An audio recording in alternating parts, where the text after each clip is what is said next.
Hey everybody, welcome to a new type of video for the channel.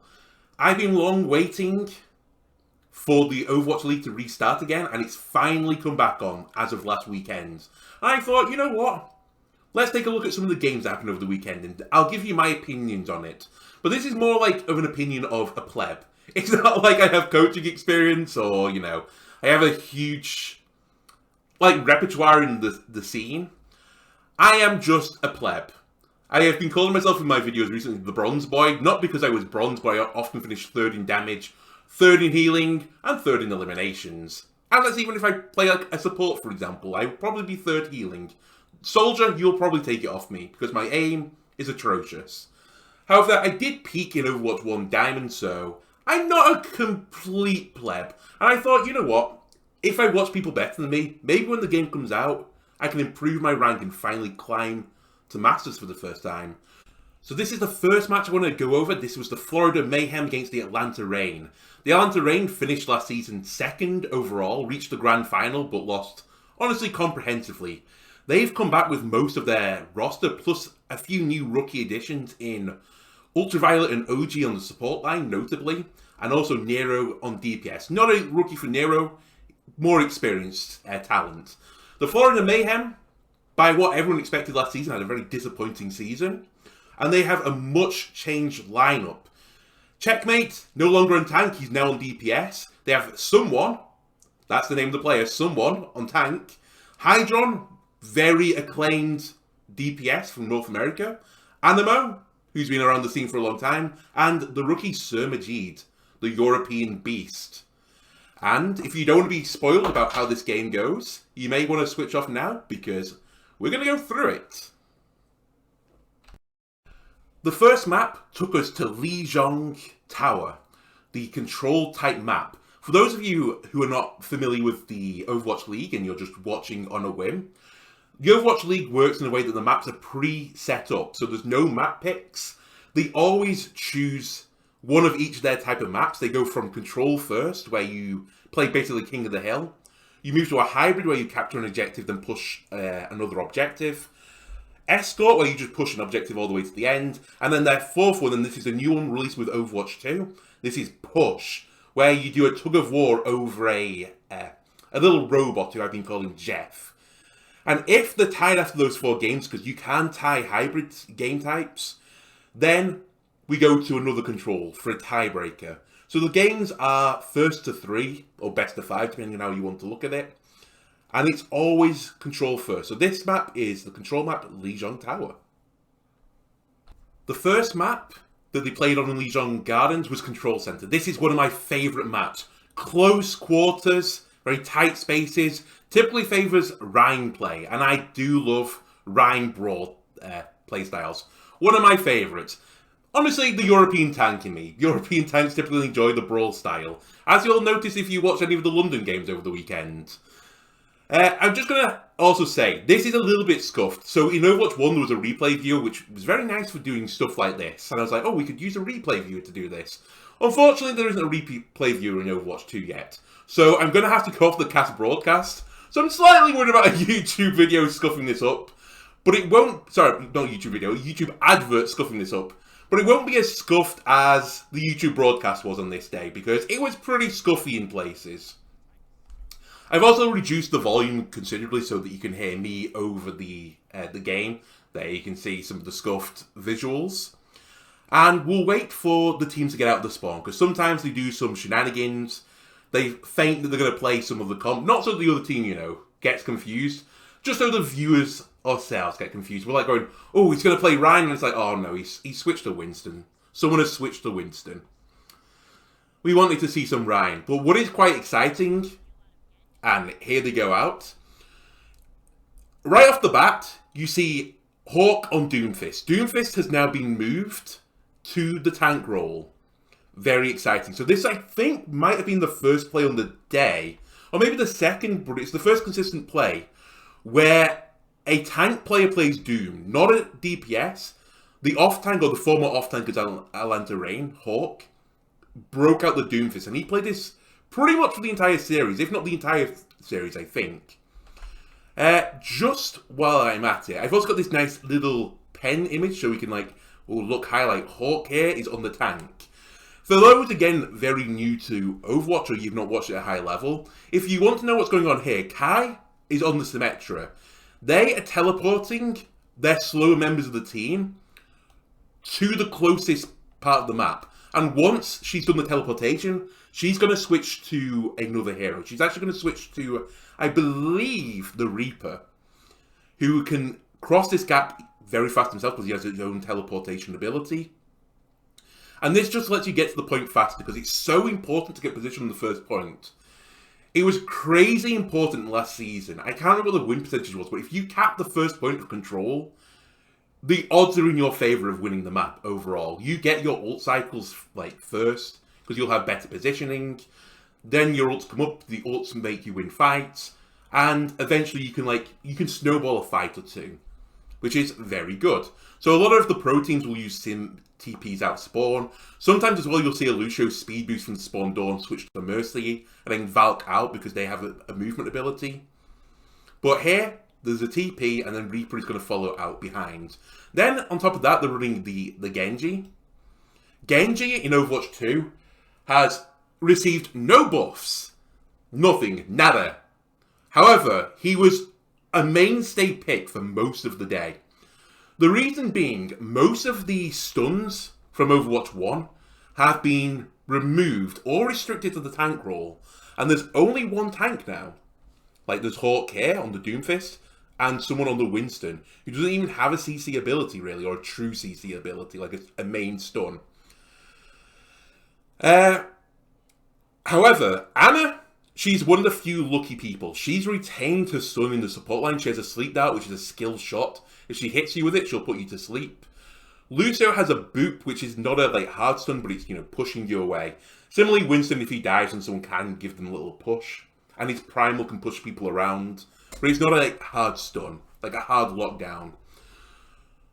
On the other team, we have the Genji again on Checkmate. We have Hydron started on the Reaper, someone on Winston, Animo Lucio, and Sir Majid on the Ana. I'm not sure why they didn't TP out the Ana, like Atlanta did, but most of the other heroes on their team are faster, so they can just get out the spawn probably quicker than the TP would anyway. So I don't know if it's just, it wasn't worth it, the juice wasn't worth the squeeze, or what. But there was a small difference off the start. Right. If I let this roll forwards a little bit more, we'll see that Kai will go onto the Reaper, and now he's teleporting to the point. And what they're fighting over here, a lot of the time the first fight occurs in this little area over here, which is, whoopsie daisy, which is called, often white, I think. Sometimes people call it light. Like, I normally call this white and dark, which doesn't really make sense. Sometimes I do say white and black, and then this is like the point. But a lot of the time there's a lot of positioning over this little, like, mini high ground. And this is really close quarters. Like, if you've been on Control Center, you have this corridor that comes around here. There's another corridor back here, which is what they've all come through. You can see the silhouettes of the people behind walls at the moment. So they've come from their spawn, which is over here somewhere, run up here, come round, and they're fighting in this little area. There are two mini packs, like here and here, because the map is symmetrical. There's a mega in the back of Dark over here. But mainly people fight over here, try and push people back through the corridors. Makes a little mini choke, like here. There's a little choke here. And this gives you lovely sight line onto the point. So off the bat, I'm seeing, where have we got everyone? Lucio, Reaper, Genji, Winston. They've all gone white. I'm not sure where Sir Majid is right now. I can't quite see his silhouette. I don't know if he's not made it yet, but he might have gone on the flank to take the high ground. There's some high ground behind us as well with a mega. But we'll let this rotate, roll through again. The images for the rest are a bit awkward. You can see Hawk coming in, so Atlanta get there late. Florida are here first, so they have the prime positioning over the point here.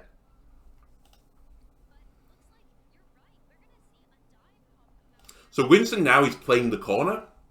He's like, if you want to come through this choke, you're going to get a zap off my Tesla coil. And that's no bueno. That's not very nice to get, Tesla coiled. What someone should be worried about right now, and what I would be severely worried about if I saw the Atlanta Rain comp, because this is like the first time they've seen the comp. You have CC of Doomfist. Not only that, Doom can push Winston away. His punch is a knockback. He's also got a slow on his slab, so that can interrupt, to some extent, the Winston leap. You have Lucio, who has a boop, and Ana has a sleep. If you mess up your jump, if you jump in too deep, this team will punish you. The Reaper, famous for shredding Winstons. Like, they eat them for breakfast. Because Winston wants to be up close, so does Reaper. And he has more damage. And he has lifesteal. And this Winston, very big hitbox. So Reaper is going to just be going nom nom nom nom nom with his shotguns. And then he throws them on the ground because, you know, he is not a green person, Reaper. I'm sure someone at the end comes up and picks up his guns and, you know, reloads them and gives it in for the next round. They recycle them, don't worry. But yeah, I'd be worried about fighting close here with the Reaper, the Doom. There's loads of walls here, like Hawk's going to be punching you into walls. And as I said, the sleep, the anti, this is scary for a Winston, so he's going to have to play very cautiously.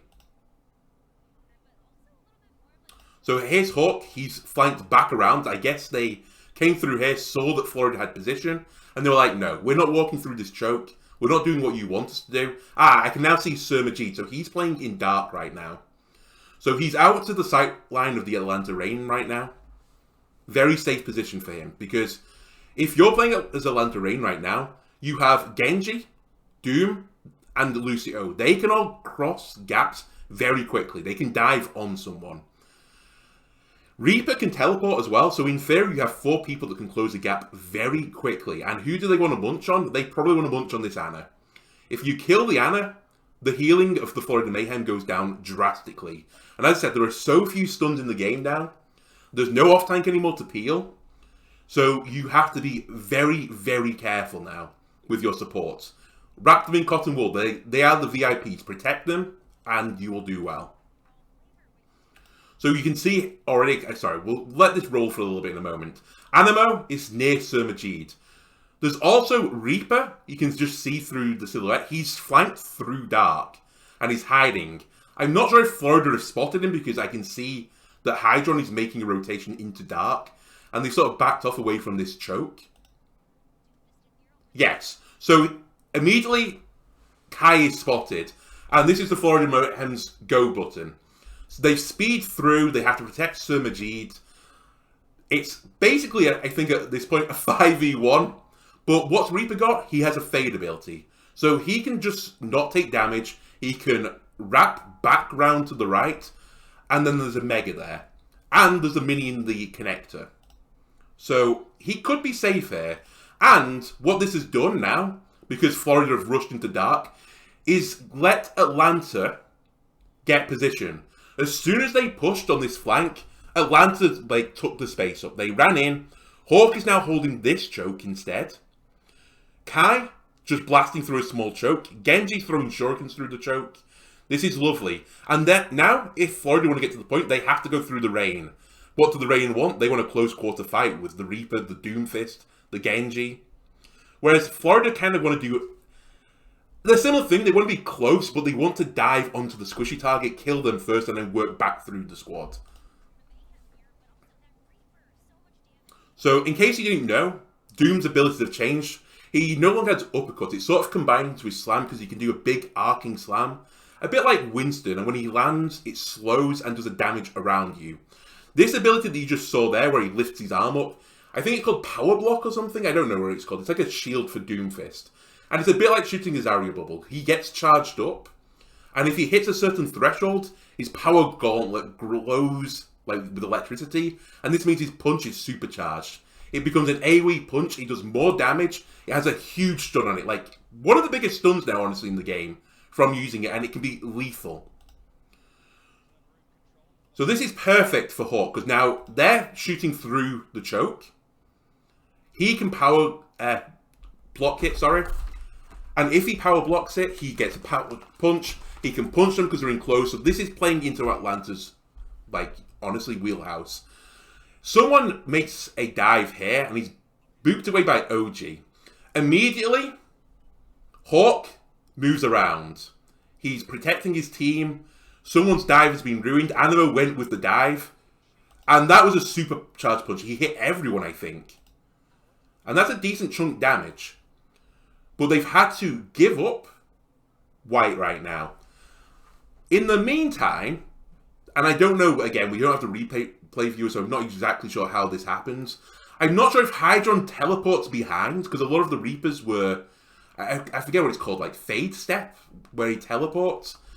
They were teleporting on the support, so I'm not sure if Ultraviolet has slept. In fact, let me run this back a little bit. Let me see if there was a sleep here. We'll have to look up to the top bar. So Hydron, where have you gone? So yeah, Hydron is teleporting right now.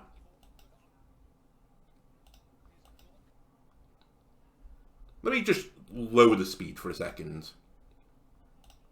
Because the first fight is very important, as I said. Let me take it to half speed. So there's a big punch here. Hydron is slept, so you can see, and it's not great, the overlay is not brilliant right now for Overwatch 2. Hydron is slept by Ultraviolet, so this was a huge play. Ultraviolet, honestly, was crazy. In this match and the next match, he just sleeps everyone. So Hydron is slept, he can't fade away anymore. Ultraviolet's probably screaming to Kai, Kai, I've slept the Reaper, he's in our team, and there's nothing Florida can do about it. They just give up on Hydron. And this is a huge chunk of the damage gone now, as Hydron gets picked. So there he goes, just melted by Kai. And as you can see on the animation here, Kai got the kill with the assistance of Anna. So that was the sleep dart. Just excellent awareness from Ultraviolet to see that the teleport came through, and then hit the sleep and time it as well, because he took basically no damage there. Just very nice coordinated teamwork. And now, Hawk can go wild. Reaper's not here, so they can just go balls to the walls. The pressure on Sir Majid now is crazy. He hits a pretty big ante, honestly. He antis Hawk, he antis Nero. They're both like half health. Hawk doesn't give a shit, because who's going to kill him? The Genji? Winston has just died to the combination of Nero and OG. As soon as you get a pick at this level, they just swarm you. If, for example, if you started a game and there was a lever, you've been there before. You get rolled, or if you're the team with more people, you roll them. It's a bit like this in the fight. If you don't have ultimates to invest or like high value cooldowns, you're just going to get melted. They're going to take advantage of this. And arguably, and again, it's kind of hard to say if this is going to be the case. The numbers will eventually tell you what happens. But in 6v6, if you got a pick, you'd remove roughly 18% of the team. Now if you get a pick, you're removing 20% of their team. So arguably, it's harder to win a fight after being picked. So it could be even more domination for a team that gets the pick off. So yeah, so this is Hawk just melting Sir Majid. And now they're going to cap the point. Everyone else gets out. They can't chase the kills. I think Animo was still alive. Speed boosts them away. And now we're back to our setup. Most teams, and by saying most teams, most people on the ladder, they're probably holding in this area right now. Pro players do not hold this position. It's just too dangerous. It's like, why fight them there when you can fight them here with the health packs? We're not really on a true spam comp for the Atlanta Reign. And this is a really good area for Doom to fight. Look at all the walls. There's a corridor here. There's the curved wall here. Wall here. Off the map here if he's not careful. Like, this is Doom's playground, potentially. So Sir Majid is antied. Where was Ultraviolet? Holy moly, it's a huge ante. A 3-man ante here. Where are you? Is he on the flank somewhere? Nero? I'm not exactly sure where he was when he threw this nade. We might see him in a moment. But this ante, so if Anna throws her nade at you, if it hits a teammate, it gives you a heal buff. So if she heals you, you gain more health. If you hit the enemy team, however, they have heal negation. So right now, Animo, Sir Majid have been antied. They can't heal one another. Hydron, who can also recover himself, he has like lifesteal, cannot be healed by the supports or by himself. So this is bad news bears. And typically over the weekend, and I think this was true for basically every game, because a lot of people ran this core support line of Lucio, Ana. I think almost every single team, barring a few points, which we'll get to later. If you hit a big ante, that's the go button. So you're probably going to see now, Atlanta, look at this, the aggression. Immediately, they're in there. Animo can't be healed. Hydron is Wraith walking away. They're expending their cooldowns. Animo's speeding away. A counter ante from Sir Majid hits 3, but the tempo was already with Florida. Like, you want to get this off first. You want to aggress early, if you can do. Because now they have less people to kill these people with. But there might be some trade backs here. Nero very low. Doom has got a bit of a counter to the ante, because he gains shield, I believe, if he does damage as his passive. So he can mitigate it to some extent by doing damage. But OG, who was ante, does get picked off by Checkmate. And the ante clears off from Hydron. And Checkmate comes back in. So they punish Atlanta's aggression. They back off. Sir Majid hits a big ante. They can't heal anymore. Checkmate, who wasn't that low, has gone aggressive, clearly with someone who has been lowered dramatically, like by the Reaper, and has probably got some dash resets and just murdered the team. And now Atlanta are on the back off. Again, you want to kill this support first, so immediately they're targeting the supports. Great work from Checkmate and great work from someone. Again, I would love to see the replay view just to see exactly how that played out. I can't tell because of the observations, but you have a decent idea what went on. And now we've got the people respawning again. There'll be a taxi for Sir Majid.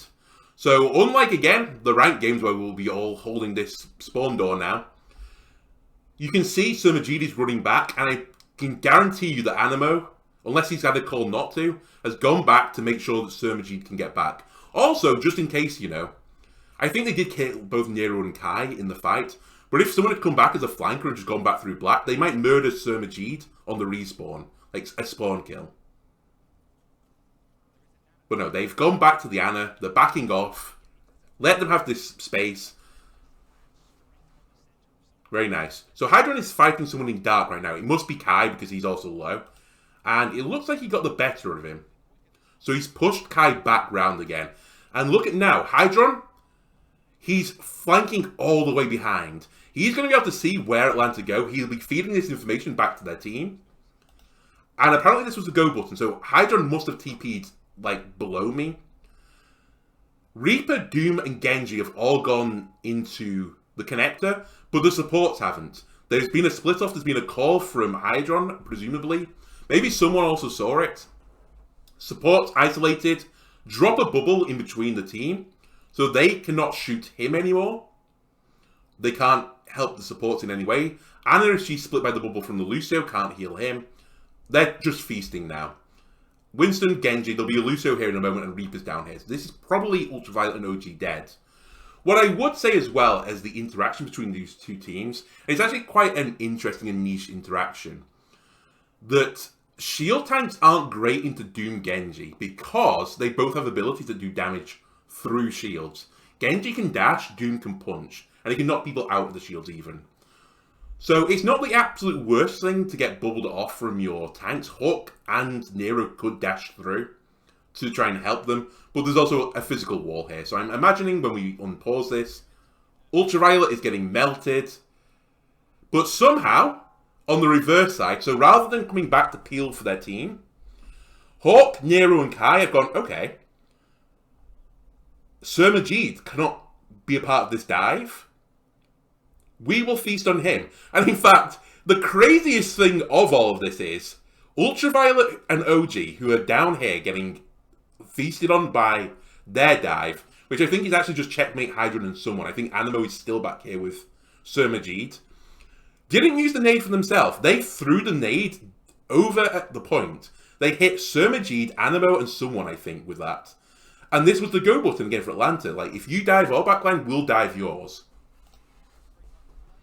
So Ultraviolet does pay for it with his life, but they've traded with Sir Majid, so now we're on a 4v4. Someone's still antied, but, as I've said before, Doom, pretty good into Winston. Reaper, pretty good into Winston. I know a lot of people say, you know, Genji not great into Winston. Yeah, I get it. He can't deflect the beam. So what? He can still dash through the shields.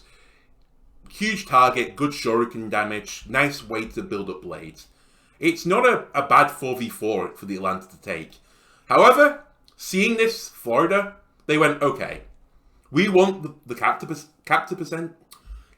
percentage. Sorry, my English has failed me. We don't want this neutral 4v4 anymore. We're going to invest our ultimates. They've just built up some ultimates. Surmagid had nanoed in this. I don't know who he nanoed. I presume someone on the dive. I didn't notice that he was nanoed, if he was. In fact, let me just... Were you nanoed?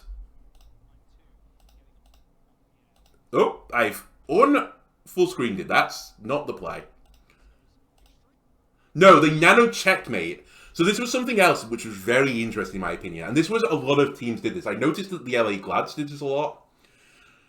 Normally you save nano to combine with an ultimate. Like, for example, in this case, Nano Blade. A combination of ultimates as old as time itself. Why? Because it does an insane amount of burst damage. You can one-shot people with Genji's blades.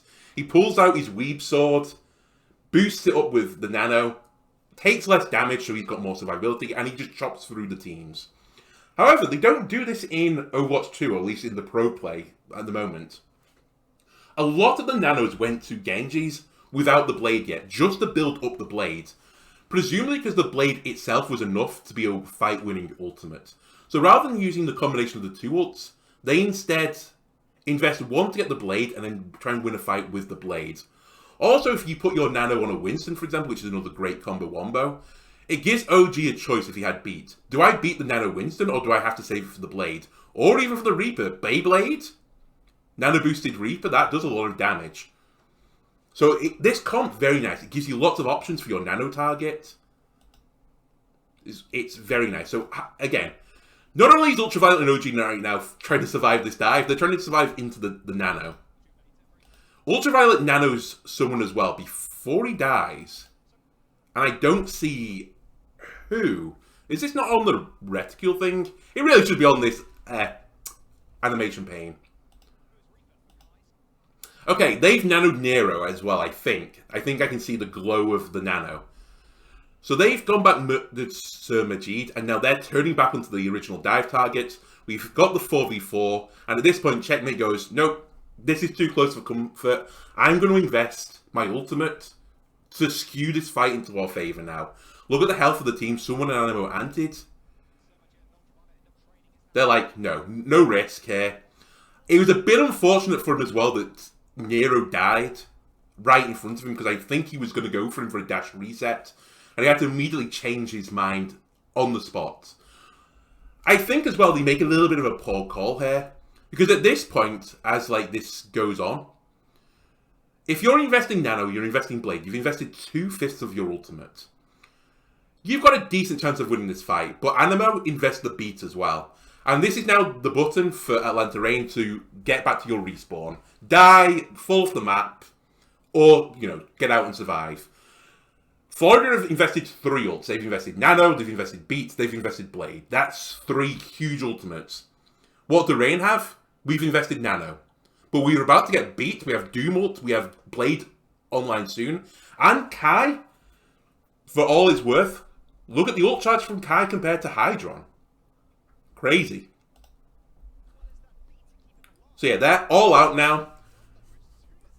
Okay, Hawk then uses his Doomfist ult to get out.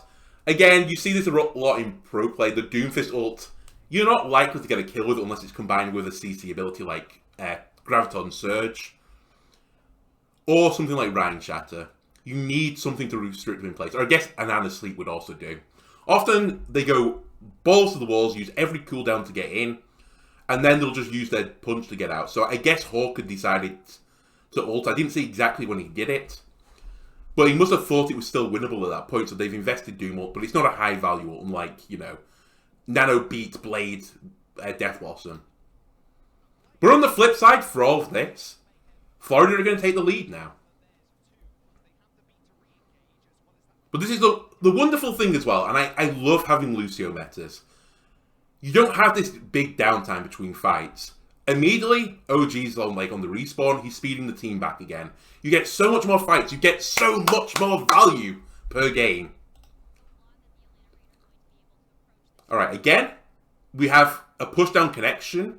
I don't know if they got caught out a bit here, Florida. Someone is kind of on his own. He's also being chunked down by something. Presumably some Genji shurikens. Nero goes in. Presumably he knows the Ana's here. I doubt he went on the Reaper. Reaper not a great target to go on with Blade, for starters. Why? Because you can just go invulnerable. You can fade out of existence. And then Nero, or just any Genji, will have his Weeb Sword out, just swiping at air. Again, that's no bueno. Also, Reaper into Reaper, he can do the same thing. So Reaper's actually pretty good anti-dive tech. So yeah, here goes the beat from OG. They use it offensively. You see the overshield hit everyone. 5-man beat, that's pretty big. Hawk is slept.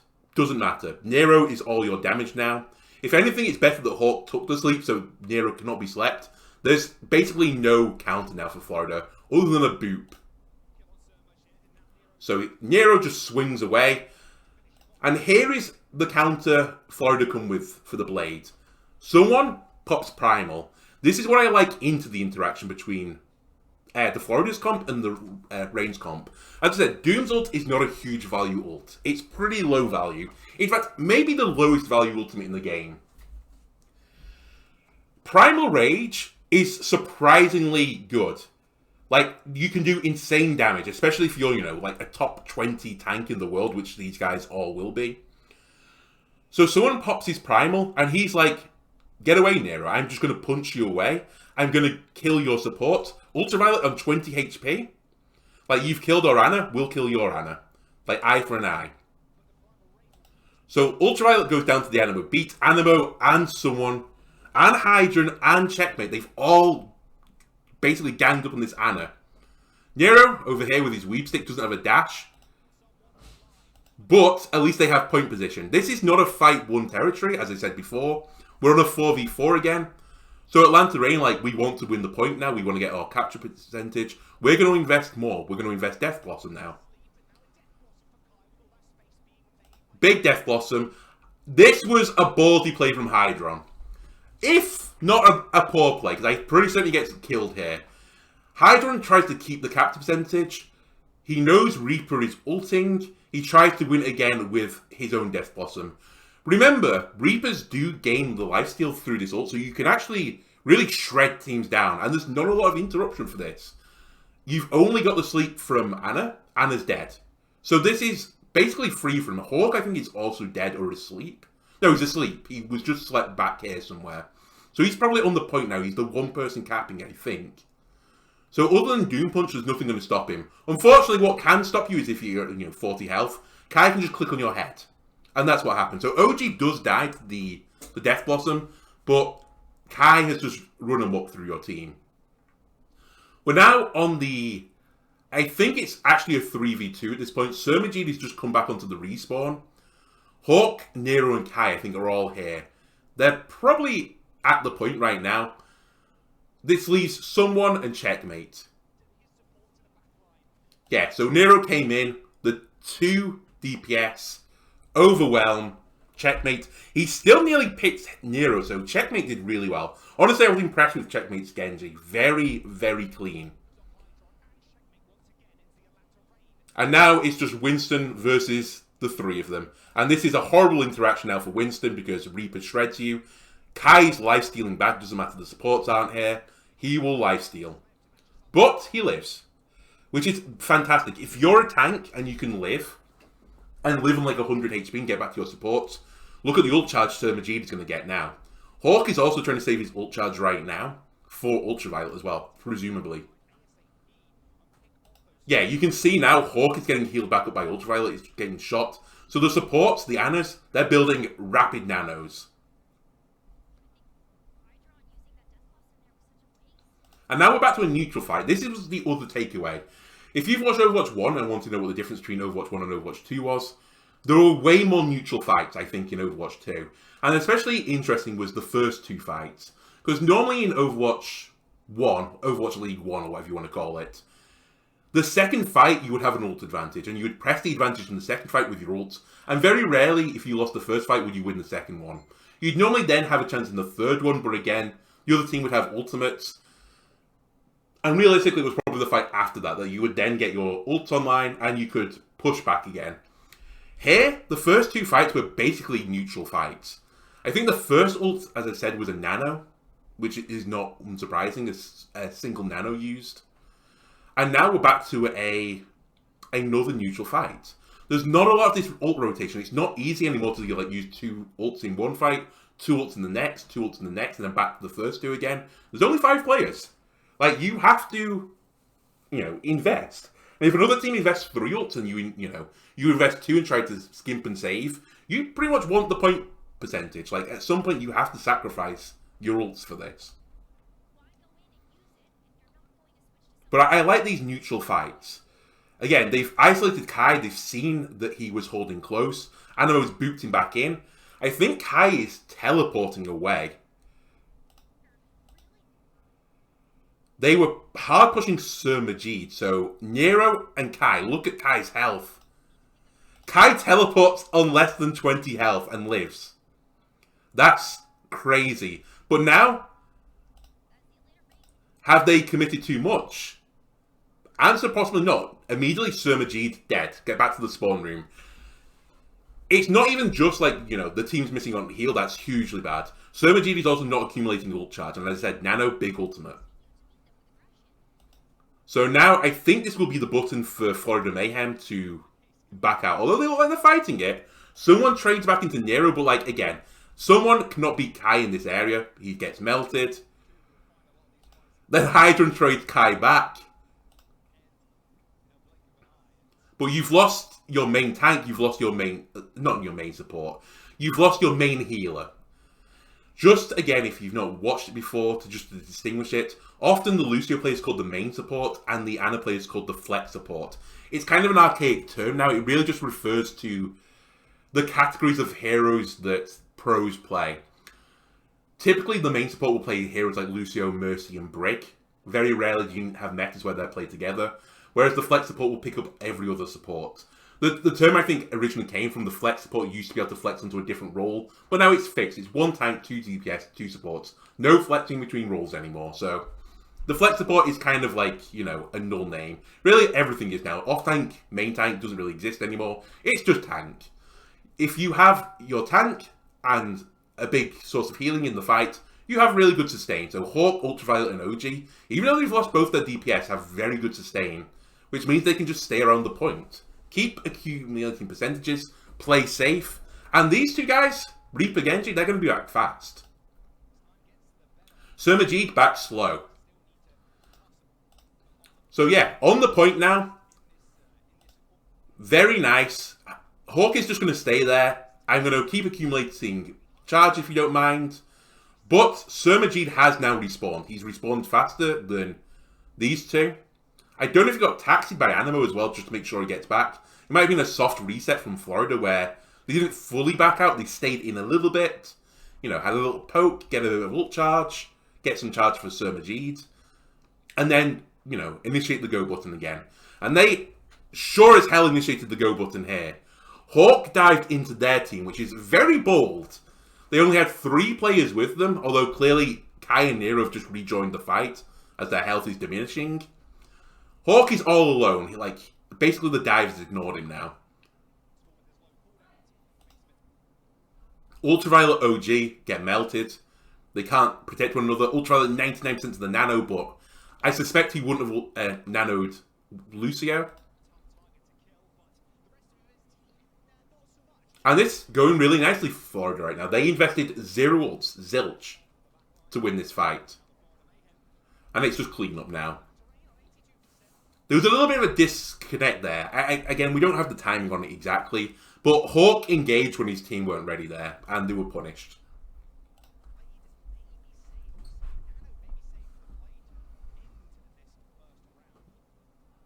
Okay, so what are we looking at into the next fight? Rain have the Doom ult, again, low impact, probably not going to get any value off it. Ultraviolet on the Nano, pretty big value. But Florida, they have some big things coming up. The beat can, deny any value off an ultimate, like the Blade or the Death Blossom. Probably would hold it against the Nano unless they think the team's going to die. But they have this Blade. OG doesn't have beat. So checkmate, advantage him. It could be checkmate for this fight. Okay, so again, and I said this before, they bare Nano the Genji. They're just going to get Nero, get your ult charge up. It's also a huge amount of damage immediately again onto Sir Majid. They beat to save him. Animo, 1 bonus point for Animo. The timing of that beat, like, I'm going to try and pause it again. Look at Sir Majid's actually health, his white health bar. He was in less than 20 health, maybe less than 10 health. The timing on the beat, because he was dived by the Nano, Hawk ulted on top of him as well. Animo saved him. MVP of the round so far, Animo. Well done. Saving Sir Majid here lets you turn the fight. And now they have the beat and all the health. Nero's in their team. He's 22 health. Sir Majid did a very good job fending him off. And I presume... No, he picks up the Mega. Okay. Ultraviolet somehow kills Hydron. Does Hydron not get the beat? That can be my only assumption.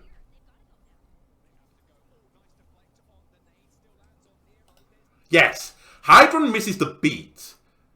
So maybe remove a bonus point from him, but I'm going to presume he's off fighting someone off on the flank. Clearly with the support. So I guess he went onto the support, got behind one of the walls. Again, I wish you could see this in the replay viewer. Misses the beat, but to be fair to Animo, he was trying to save Sir Majid here. So I don't think this was a bad play. I'm going to stick with the good, happy point for him.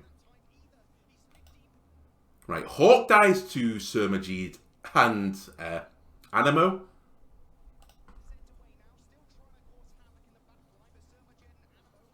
And Sir Majid lives through the dive. They're now missing their tank.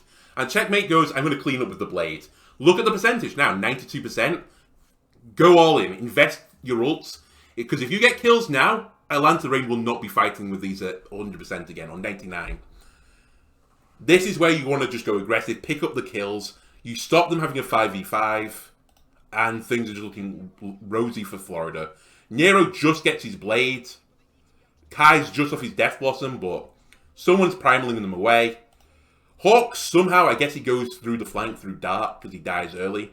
Gets the touch. But unfortunately, Nero's not here. Kai ults on his own somewhere just for survivability. And I'm pretty certain Florida just cleared them up here.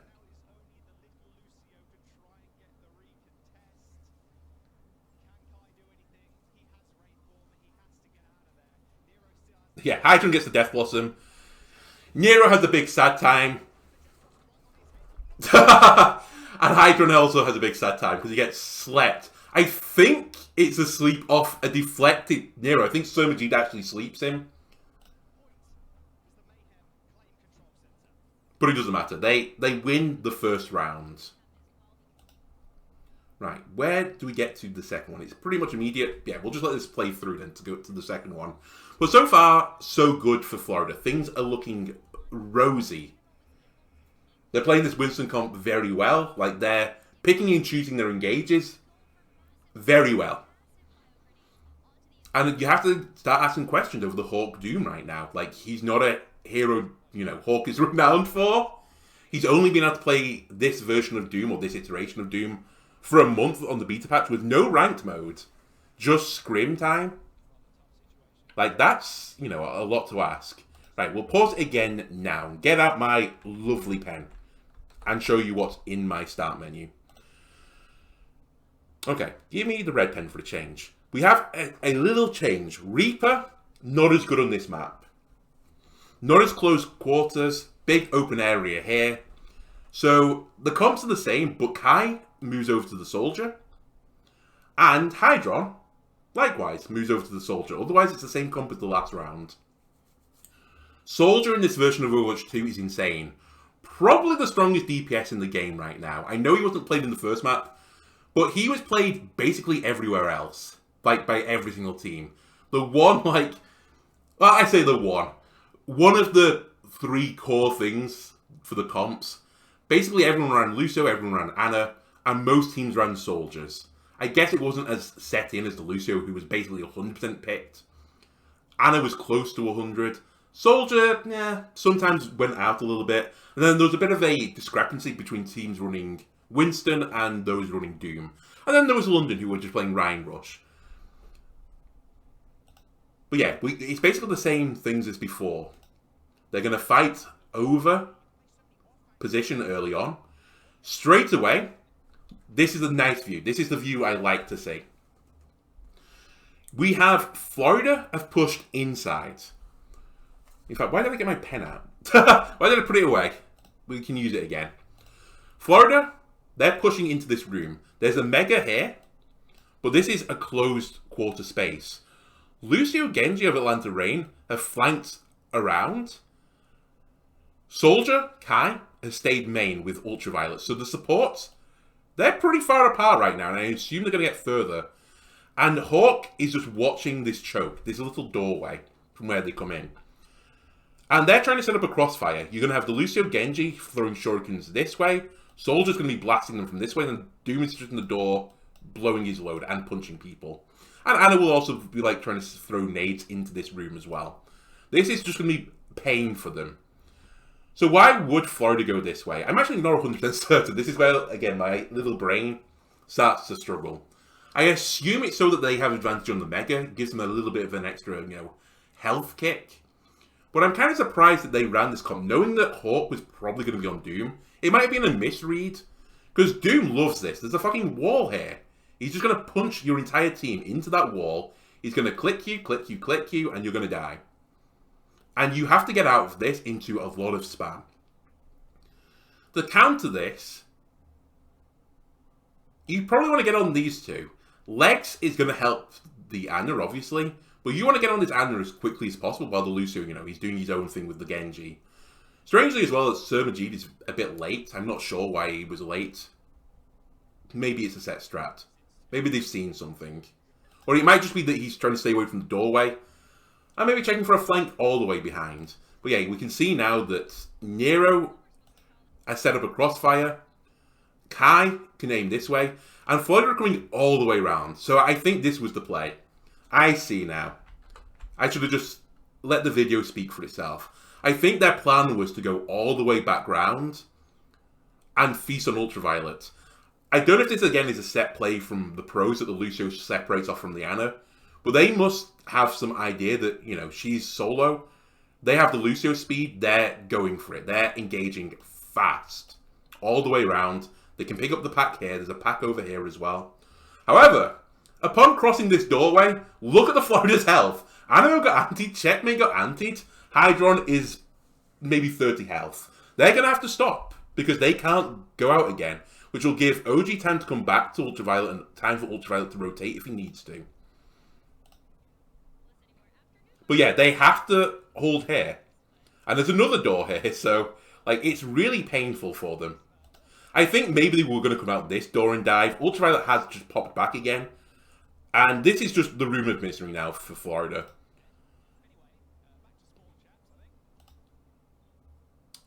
Hydron got a pick. Oh, Hydron kills Hawk. Oh, interesting. So Hydron came back again.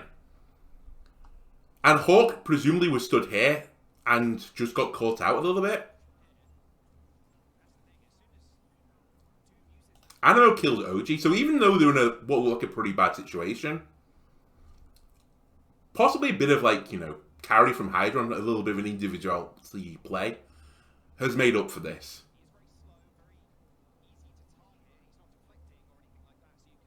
So again, things very rosy for Florida right now. Someone intentionally is taking damage right now to build up the nano faster. This is something you saw in Overwatch 1, typically with the double bubble comp. Very dangerous now that there's no Zarya to bubble you if you get low. So someone takes a ton of health, and Rain are just going for it. They're speeding in. Try to catch out Checkmate, who dashes in. Hawk has to get out of the Winston bubble. He can't be healed by Ana through that bubble. And again, we're setting up some crossfires. Genji's going over the roof here. He's firing in from the top. We have Kai firing up main. OG from this door. And then Hawk is just anchoring it. He's just pushing people back. He's bullying them. Ballsy play from someone. He goes over the rooftop. I'm going to guess this was a call from Hydron because he's on the flank. And look at him. He's dived at maybe, I don't know, 200 health. I imagine he's about to get feasted on. Nero is low and anti, so I guess the target was Nero, who was on this wall. They went for the anti-target. Somehow in this, Hawk kills Animo.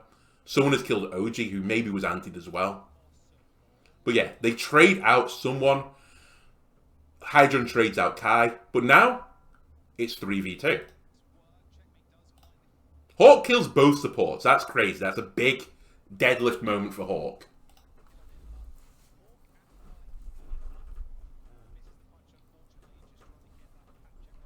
And now, Atlanta have the point. Nero gets Hydron on the way out. That's really brutal for Florida because he's got a slow spawn. They're going to have to wait for him. That's going to give Atlanta some more percentage. Not as bad as it could be, though, because he's legs. He's fast. But look at the difference right now between the value Hydron's had to Kai. Kai 50%, 58% ult charge. Hydron 81 in one fight. Well, 2 fights, I suppose. That's crazy. But to counter that, Hydron has done so much damage. Ultraviolet is 30% ahead of Sir Majid in his ult.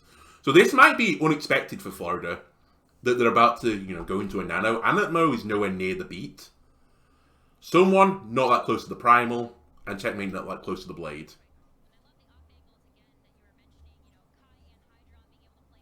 Again, setting up some crossfires.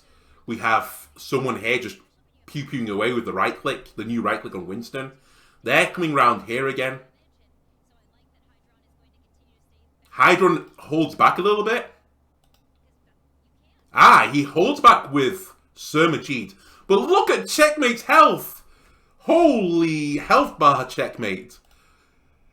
They literally dive in. Checkmate is 1 HP. And his Anna is over here. Or going this way. He is over here somewhere. So he's having a big sad time. Presumably Animo is on full speed right now. So I'm going to guess he's not going to have amp heals. So I'm predicting Checkmate will soon perish. Unless he's at the Mega Pack. Checkmate has perished. Ultraviolet gets the kill. And then they nano. Nano Nero. Nero builds Blade faster. Checkmate missing out on chance to build Blade right now. Great deflect on the anti, so he doesn't get antied. Avoids the sleep as well. But their team backs up. Florida are like, okay, we got picked. They've used the nano. Just get out. We didn't invest anything. We'll have a little reset. But again, I don't know what happened to Checkmate there. I'm going to guess that Nero and Kai shredded them because their ult charge jumped up pretty well. Again, what was someone doing here? He went fully in. Like, he just immediately dives in. Dives over the rooftop. Checkmate's going over. Like, the dive is split. Someone is on. I don't know who they went on. Like, OG was over here. Hawk was here. I presume it must have been Ultraviolet's down here somewhere. But if that's the case, I don't know who they're chasing over here. Maybe it's Kai. But there's a disconnect. There's no way they should have someone over here on the left side. Like, your tank is here. Your fighty swordman is over here. Your fast boy is over here. This seems really bad. Also, this leaves again your, and this has been the case for a while. I presume somewhere we have Hydron guarding Sir Majid. They're probably looking for a nano visor. That's a very good wombo combo. And they don't have beats to counter it. Another counter I've seen people using for the visor or the nano visor is primaling the soldier away. Winston, when he primals, has so much HP that he can kind of take a lot of the visor, save his squishes, give them the time to get to, cover, and then jump out again.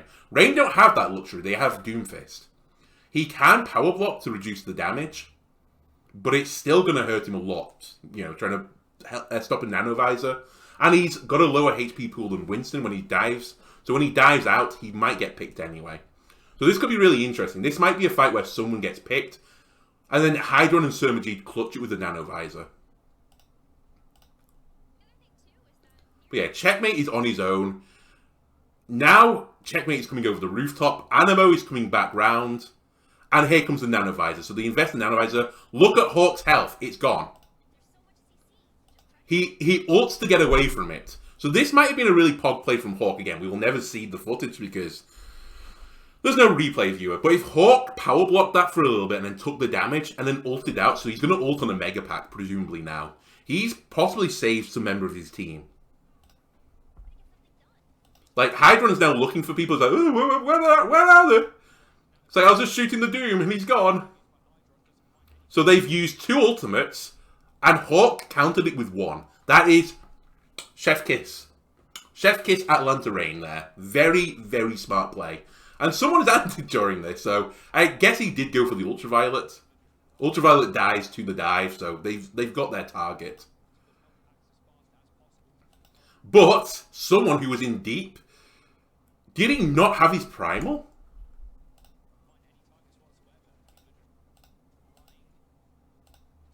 He chose not to use his primal. He wasn't slept, right? Let me just go back again. Does Ultraviolet sleep him?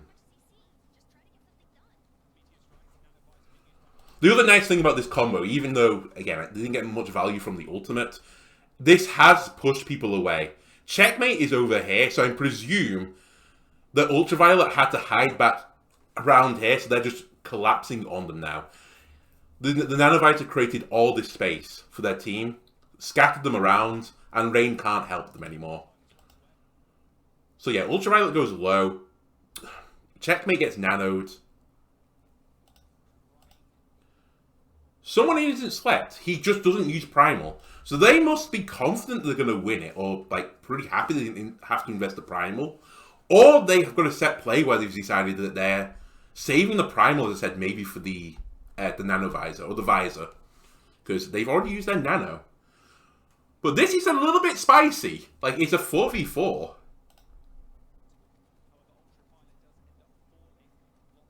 Yeah, Hawk wants in. Nero picks up Hydron. Kai picks up Surmagid, and this has gone horribly wrong for Florida.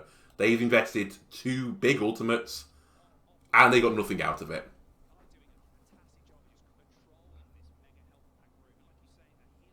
And what did Rain use? I think they used in that fight the Doom ult. That's wonderful. Huge advantage to Rain right now. Right, Hydron. Was that Hydron? No, it was... Oh, it was Hydron. I got very confused there by the health bar. So Hydron has decided to switch over to the Reaper. No longer Soldier. They're at 82%. They're going to try and force a fight onto the point. So they've decided to, use the Reaper. This is a pretty closed area. Reaper can TP up onto the ledge up here. So he's probably going to TP here, drop down, and then he's going to feast on one of the supports over here, presumably. That is a chicken drumstick, not a Pernus. Which, if Reaper wants to feast on a Pernus, he has every right to. It's 2023. If you don't know, you can TP things onto this point. A very common strategy on this point is to use a Symmetra to TP from literally, as you come out of your spawn and into the main, courtyard. You can TP from back there to this window and then drop down here and start throwing turrets around. Reaper can do the same. He can just TP straight up here. So, are we going to see... No, he's actually going to ruin my expectations and not. Checkmate dies with Blade in possibly the last fight to OG. This is monstrously bad. How has this happened? I have to see this. So, someone goes on the flank. I understand this. Hydron looks like he's considering going over the rooftop, but then doesn't. But already, one of your main damage dealers is here. Someone's on the point. Yeah, he looked like he went for a TP here. I don't know if he gets interrupted or what. Checkmate is still in his spawn. Someone is just on his own. But he has got Primal. But I feel like they could have waited a little bit. Like, this was too early an engage. Yeah, Checkmate just gets shredded. He comes in from the other side, so I guess someone creates pressure here, Atlanta flood back to the point, and then Florida come from behind and, like, try and, you know, feast on them this way rather than through the open window. But in doing so, you've created, like, a pseudo 5v4 coming through the point. I guess a 4v4 because Hawk was monitoring someone. And Checkmate is just evaporated. Someone now has to, you know, you have to go time, use your ults. They have beats, they have primal. Someone will be using the primal. They beat to keep people alive because this is his last fight, potentially. Kai makes Hydron chase him all the way back to this Mega, which means Hydron is not in the fight on point. So this is, again, you can take a 1v1 trade here. This is fine. And Kai, back to full health again. Hydron gets killed by Hawk. And now it's big, sad cry time for Florida. Because this is basically over. But they cap the point by some miracle. And this was probably that Atlanta decided to chase kills over keep the objective. So Florida left someone on the point, someone capped it. Atlanta Rain kill Hydron, come back, they're going to have a 5v4. And they worked out beat. Someone then primals, because they want to try and keep some percentage. Atlanta again flipped, which has to be a misplay, because I presume someone will want to keep the time ticking on their side. Because even if they win this fight now, they will have no ultimates, and they weren't accruing percentage during it. So this was basically a nightmare for Florida. Checkmate blades, but he's blading into the entirety of the Atlanta Rain. They get positioning again, they get the cap. Animo kills OG, and things are starting to look not awful, but not great. You're still missing two of your big puzzle pieces. Checkmate is getting chunked down, Hydron's getting chunked down, and Nero and Kai just assassinate them.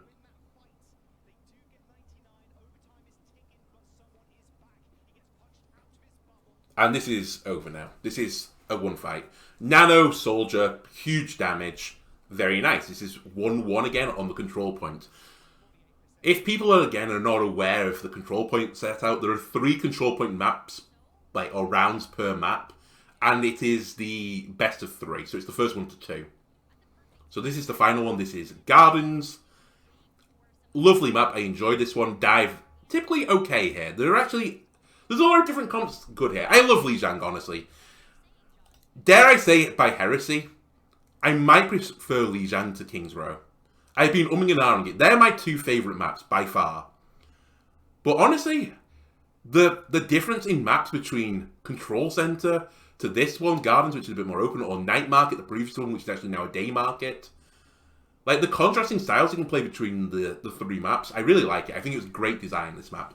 Whoever did it at Blizzard, chef kiss. Mwah. Okay, again, we're seeing the Sim TP play. Kai is presumably going to go over to the Soldier.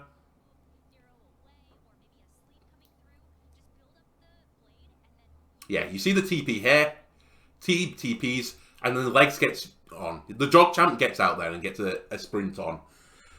This gives Atlanta positioning, because Florida didn't do this. I don't think they did, at least. Did they do it? I wasn't paying attention. No, they just ran out. They jogged out. The team is pretty quick, regardless. But this means Atlanta Rain get positioning. Their choice positioning. And typically teams hold around this, I don't even know what you would call it, like an advertisement board. And straight away, someone dives on Hawk. That's a really interesting dive target. So, Sermagine is playing on the bridge. Atlanta, how did they even do this, in fact? What? Hang on a minute. Oh! I didn't know you could do that. So I guess Anna stood on these 2 rocks. I'll get my pen out now when it comes back in. Again, any Anna players out there, tell me. I presume that with speed, he went onto these rocks and jumped the gap. Because he crossed over here. He didn't go via bridge, which has its dangers. Because if a Lucio does, you know, the little wall ride tech where he like bounces off the roof, goes over here, bounce on the rock, through here onto the wall, and then he just gives you a little boop and gives you play of the game. That's a really sad time, because as I said, winning the first fight in control is very important. So they decided that we're not going to, like, you know, worry about this. Jogchamp is coming back from here. They've gone over here. So Ultraviolet, OG, and Nero are on the flank coming around here. And they're going to meet up with, on the other side, Checkmate and Hydron, I think. I think it's the 2 DPS have gone this way for them. Someone dives in onto Doom, which I wouldn't recommend as the greatest dive target in the world if you're a Winston. Sir Majid, I'm going to guess, gets caught out a little bit here. He's going to have to hold back because I presume someone from his DPS is going to have a little sad time. Maybe he will pull up. But he has got a sightline this way, so he might hold here to help his DPS. In which case, someone might get caught out. So yeah, he did drop a heal this way, but he's decided to come around the bridge. That makes sense, because now you have a lovely vision of basically the entire point. Jogchamp is now coming late, though. Will Florida expect this? I'm going to say no based on that. A huge anti-nade again from Ultraviolet hits Animo. Animo is now 40 HP. Can't heal. And can see Ultraviolet in his sights. He lives. He doesn't live. OG chases him down. He can sniff the antied Animo. And he's like, oh, that's a final blow for OG. And a lovely kill with both the supports. Kai, I'm surprised didn't do as much damage as Sir Majid. Oh, here we go. Sir Majid's health is now evaporating because presumably Kai is on the flank. The DPS got annihilated again by Ultraviolet and Hawk. And someone kind of just like, he dived in, but he wasn't with his Lucio, so he was just on his own. Doom has so much more mobility than Winston. Winston has one jump. Doom can punch and can jump. So I'm going to guess that Hawk, like, did his slam in, saw that someone went on him and just punched into the fight, and then they had like a 5v4 on the point. If not a 5v3. And it's probably a 4v3 actually, because I said Kai came late, but this has been dominant by Atlanta. Like, Hydron got basically no ult charge. Checkmate basically got no ult charge. In fact, not a lot of people did. This was so clean that even Atlanta Rain didn't pick up that much. Really, Kai was the only advantage. And now this is a horrible situation for this map, because it's so hard to cross a bridge. This kill by Kai on Hydron, they'll show a replay of it, is fucking insane. Kai is cracked. Hydron is no bad player. Like, don't get me wrong. Hydron is excellent. Kai is just crazy. This is an insane kill he gets, and this stops the Florida Mayhem's push.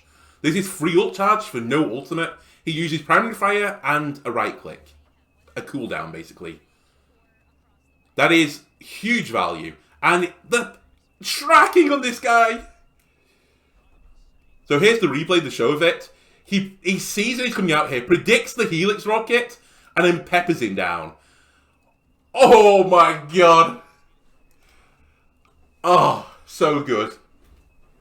Right, so Florida has to come around white, basically, because it's a little bit scary to go across the bridge. You're very susceptible to spam damage. You're susceptible to the boops.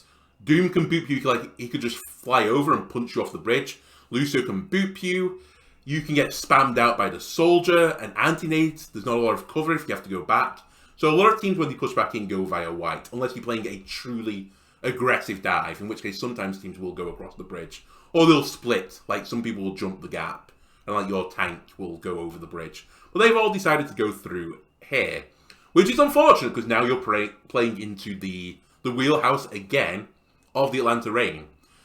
Hawk on Doomfist likes closed spaces. This room that you can see in front of us is a very closed space. This is Doom's love zone. He wants to be in here. He wants to fight you in here. Somehow there's been a little bit of a disconnect again. Hydron has been picked, presumably on the cross. Let me just rewind this 1 second again. Did they catch this? So Hydron is having a big sad time. No, they don't even catch it. But I'm going to guess that Hydron tries to pass through here and gets picked by a combination of Kai and Nero. Or although it just says Nero on here. Maybe Nero comes back in and spawn camps him. I don't know. We'll never know.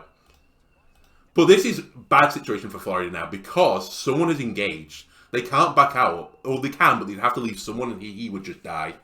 On the counter to this, Nero is very low, so whatever he did with Hydron, it must have been a 1v1 actually. He nearly died, but he won the 1v1 versus the soldier. So thumbs up to Nero. And we'll see how this plays out. So, big sleep from Sermagit, sleeps the Doom. The big weakness of the Doom Fist as the tank, because everything I've been saying right now seems pretty positive for him. If you power block, you're not immune to stuns. Who's got a stun? Ana.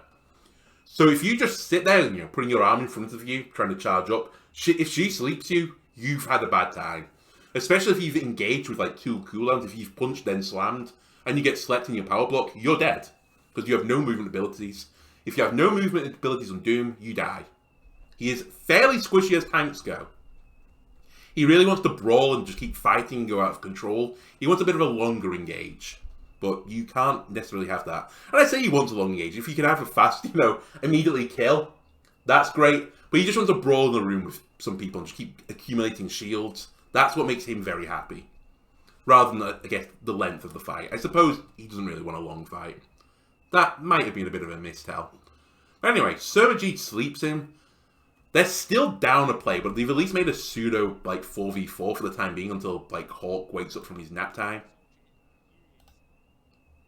Animo is low as well on the wall. Don't know who he's fighting. And someone backs off. Animo is killed by Kai, so it's Kai who's shooting him on the wall. Hawk is killed from the sleep. They anti him. The Lucio hits a few crits. But it's still scary because Florida at this point, Hydron is probably still coming back. Maybe he'll come across the bridge on the flank, which would be a pretty nice flank, honestly. I don't know if Les can just make the jump across. If he can rejoin with the team fairly easily. But I'm going to presume that Kai is somewhere on this right, just peppering everyone down. This is Kai's world and we're just living in it right now. Yeah, so the soldier is by the bridge. And he has this sight line basically across from where the bridge is. Nero has assumed the position of the tank. He's just holding this choke point. But now, Florida, they don't have speed. It's so hard for the Winston to engage. They'd like to speed the Winston in and then can, make a secondary dive onto Ultraviolet, who is playing on their bridge. So they're so far back, and this is the golden goose. This is the target that everyone wants to kill. Here, this is your golden egg. So Checkmate is on a little bit of a flank. Atlanta expect this. Kai goes around the other side. And someone is all the way behind. Is that Hydron? So Kai is punished. He doesn't expect it. They nano the Lucio, which I can only assume is an accident. Or Animo was about to die and they used it for a health thing. But nope. Animo is completely A-okay. They accidentally boostio him. There he goes. Yep. Oh, there is an animation. It goes blue. Well done, Overwatch team. I'm just a fool. Presumed by the location of someone to Animo, I think they tried to nano someone. And someone was also low. But Animo takes it. Kills Kai with it. So that's value, honestly. And now he's going for Ultraviolet. But Ultraviolet's still alive in this fight. No, he's dead now. So they had a bit more sustain. They flipped the point. This was still great for Atlanta, though. They've invested one ult. They invested Nano. Florida, they also invested Nano to win the fight. But they're so close to their next ults. Checkmate is kind of being bullied. Hydron is getting up there. He honestly does really well to catch back up to Kai in ult charge. But they have Visor, Blade. Beat is going to be up soon. They could come back really fast if they have, the ults tracked here. And just eviscerate them. Again, Rain, look at going through white. This closed side. Kai just goes on his own. Kai, again, he's living in his own world. He's on the flank. Someone aggressively dives them. This is really nice from Florida. I like it. Florida have realized that Atlanta have better ult charge than them. And have decided not to wait for Atlanta to decide when they want to fight. We're going to aggress. We're going to go unexpectedly. And they just dive across. They dive across the gap and they flood out. Isolate Kai on this flank on his own. And they kill him. OG is also booped off the map by Animo. This bug is annoying.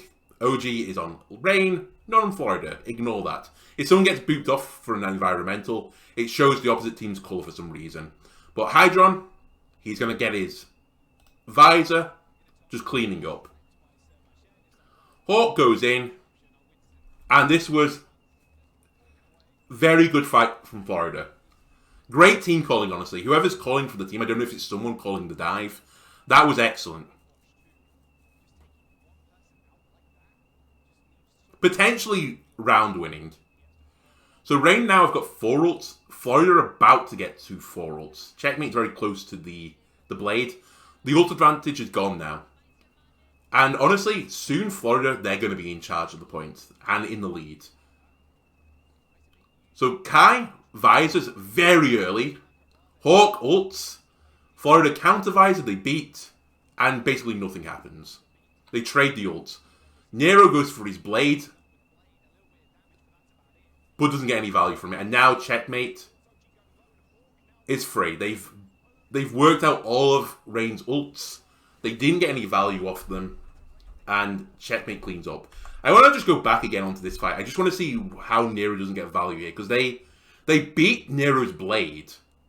Because no one on the team for Atlanta Rain is low. So they decide after Animo is beaten for Kai's visor. Hydron visors as well into the visor. Hawk just ults out of it. He just nopes out. But I said it's pretty low value, this ult. You'd expect in this situation that Blade beat probably will beat Blade Primal. But it's pretty close. And Surmajid is coming up to the Nano. So I guess Florida are trying to wait for the Nano if they can. OG beats. Nero pulls out the Blade. I've minimized my window again. Please stop doing that. You know what? Let's do it with the spacebar. So he goes on Animo. And Animo just speeds away. He's like, nope, see you later. So he doesn't get a dash reset off that. He then overdashes through Checkmate. Deflects Surmajid, but now they're running away. He just gets completely zoned. This wasn't a great blade from Nero. And he honestly plays really well in this series.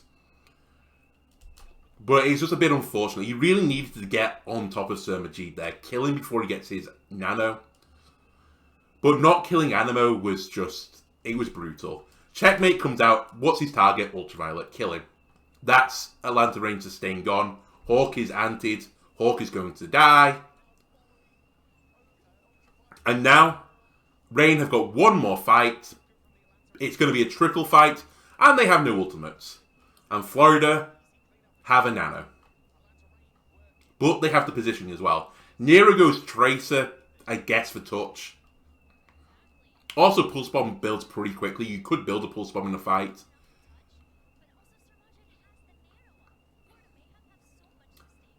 Okay, I didn't see who got the touch then. It must have been... So, on this near side is Nero. He dropped a lot of health. He must have touched from the other side. The Nano Hydron, and now... Hydron gets to unload. He just zones out Ultraviolet. Nope, you have to fight me on this bridge. Kills him with the Nano. And now Rain have no more heals, no more health, no more players. Florida win the first map. Very nice play from Florida. They made a little bit of a misplay, I think, on the second point, which cost them that. But honestly, looked really good for Florida at this point. Let's see how they get on in map 2.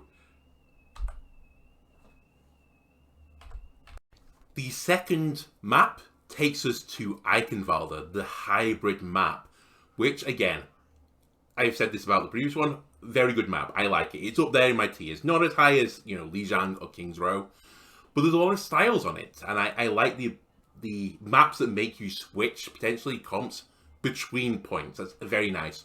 The first point has a very, hard choke to get through to get the objective, and then there's 2 flanks, around this central building, which can put pressure on either side of a team. Then you get the second, which is the escort section. There's a huge amount of high ground that dive is normally favoured. An open bridge at the end, which is just a nightmare if you're going against a sniper. And then the final push through the castle is close quarters. Can Atlanta pull one back here? As we rock out onto Eichenwalde, we have no substitutions between the team. They stay the same. Immediately, though, you're going to see a conflict in style, though. we move away from the Winston dive type comp. Florida come out on defense with a rush comp. Lucio stays in. Anna, who I've been, waxing lyrical over, swaps out for the Baptiste. Baptiste has an AoE heal, which can heal himself. He has a secondary fire, which is also a heal grenade, which has like a splash heal. And then he has something which is hated in the game called Immortality Field, which was nerfed in Overwatch 2, but basically means that someone is immune whilst inside the field. I think that's still how it works, but it has now a deployment time, and maybe some other small changes. But basically you can throw that out, and however much damage it could be like a Diva Bomb, the person inside the field will survive. Which, in a way, makes it almost like an ult-worthy ability. It's a very high value ability. If not the highest value ability in the game, honestly. It's crazy good. So they've come out with these AoE healings for the Reinhardt. Reinhardt just wants to get in there with his big hammer and swing away, cleaving through targets.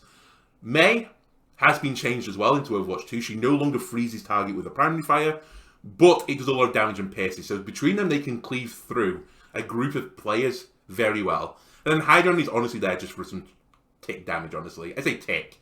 He's there just to pound damage into the other team. Not tick. It's just melt. This is pretty high damage, honestly, but they have to get close to the enemy team to get value. But Ryan is very good in close quarters. As I said, the first point is pretty close. This is the objective they have to catch. It will turn around. This is a choke point that you can hold people at. Normally the pros don't hold exactly at the choke because there are ways to flank around, and if you get flanked around, you get shot in the back, and that's bad news bears. Also, if you get low, you have a longer gap to escape from if you go that way. So the enemy team can punish you. Rain, they come out on a similar comp. So here, Widowmaker is just making a grapple shot. If there is someone over here, she'll have one shot or a headshot. Doesn't see anyone. Goes back to spawn and swaps. OG also was at Mercy for a small period just to damage boost the headshot to make sure it was a kill. And now goes on to Genji. So this is the comp that we were seeing before from Atlanta Reign. But how will it fare now into Rush? First time we've seen it. And what was quite nice about this game was I think this was the first time we saw Rush in general. Everyone had been playing Anna and Lucio comps until then, either with the Doom or with the Winston, or I think there's some Zarya comps were played. This was like the first time a Ryan Rush came out. And people had theorized that Ryan was going to be a bit garbage in this. Hawk, immediately, huge amount of gap closed. Nero dashes in with him. Ultraviolet has come flanked around here and pushes this Mei, who was on her own on this flank. They set up a crossfire. Ryan was on this side of the tower, the other side. Mei was here, because if they dive Mei, she ice blocks, and then it gives the team time to come back round. So she can sit on this flank. Now she comes back in for the speed, wall off the team, and whoever's in now, it's time to run away. But, unfortunate for the Florida Mayhem, you want to speed your Ryan onto the slowest target, someone with no movement abilities. On their team, there is a golden goose again. Ultraviolet. Ultraviolet has no movement abilities. If the Ryan gets on them and Ultraviolet doesn't have to sleep, Ultraviolet is dead. That is your kill target. If you wall off Hawk, he will jump away. If you wall off Genji, he will dash away. If you wall off Soldier, he's just going to run away. And same with Lucio, he will run and speed away. It's actually really hard to find a speed engage target for this comp into this dive.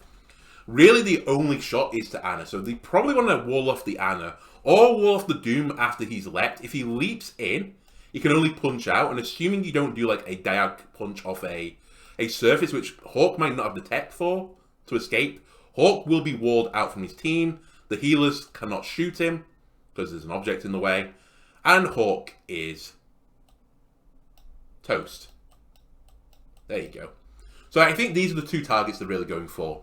Kai, possibly, but with the 10% bonus speed run away ability, I don't know what it's called, for the DPS, and with his powered legs, if you wall him off, he's just going to jog champ away. And Lucio's speed will not catch him. Lucio's speed with the Soldier will probably catch him, so as a tertiary target, you would say Soldier. Nero, you have no chance. He's just going to dash away. OG, you have no chance. But it's basically all in this Ultraviolet. So I think they're looking for Ultraviolet to isolate him. And if they can isolate him, that's the go button. If they can isolate Doom as well, I think he's the secondary target. And more realistic target, honestly. So again, Hawk is close. They've run past the Doom. Someone is shielding off Hawk from his own healers. Very nice play. And everyone pushed Hawk, and Hawk just gets away. Again, the wall gets no value here. And they force out the lamp from Florida. To counter this, Ultraviolet hits a huge nade. This is why the lamp is forced out to save Animo and presumably someone. But Hydron kills Ultraviolet. I don't see exactly where he was, but presumably he was over here. They saw him, they sped on him. Animo dies for it. He gets antied at the same time. But it's a pretty good trade. Animo dies to... what? Animo dies to Kai's rocket thing, but it's an environmental? Take me back. Where is everyone here?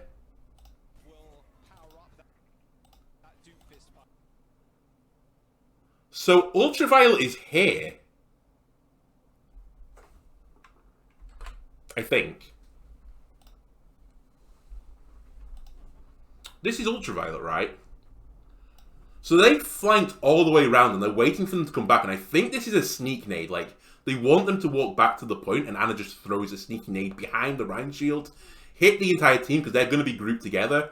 So any nade on this team is going to be fapped. But unfortunately, I think the observers don't catch this. I have no idea where Animo is. So Animo is on the Rhine.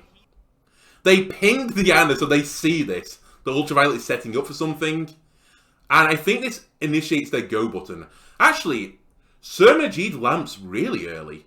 Who got low?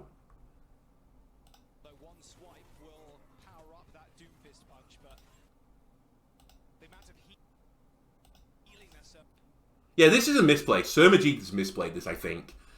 No one went low there. I don't know what they were worried about. Like, he just throws his lamp out early. That's really bad for Florida. That's a huge cooldown gone.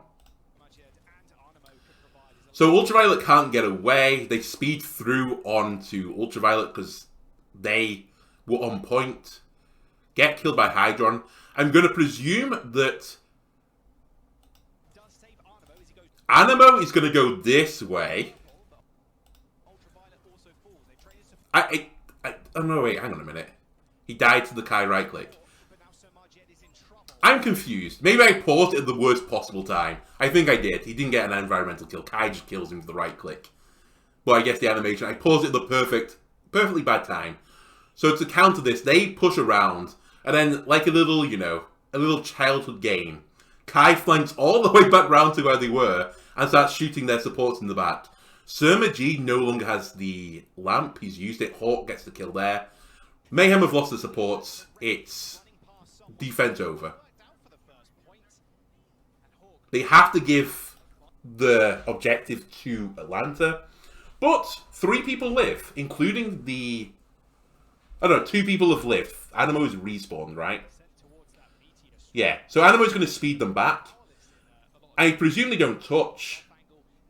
Yes, they don't touch. That makes sense. They didn't have enough people here. No one with real abilities to contest for that long. I guess the May could have ice blocked on point, but she would have probably died getting to the point. Okay, so here comes the next call of the play. I remember this now. I remember watching this game. I watched this game already. One really nice thing you can do on Eichenwalder, which you do see a lot of professional teams do, and you do see this in ranked occasionally, is if you lose this first point very quickly, the cart has to push from here, goes down this little way, and this way. And this door is still closed over here.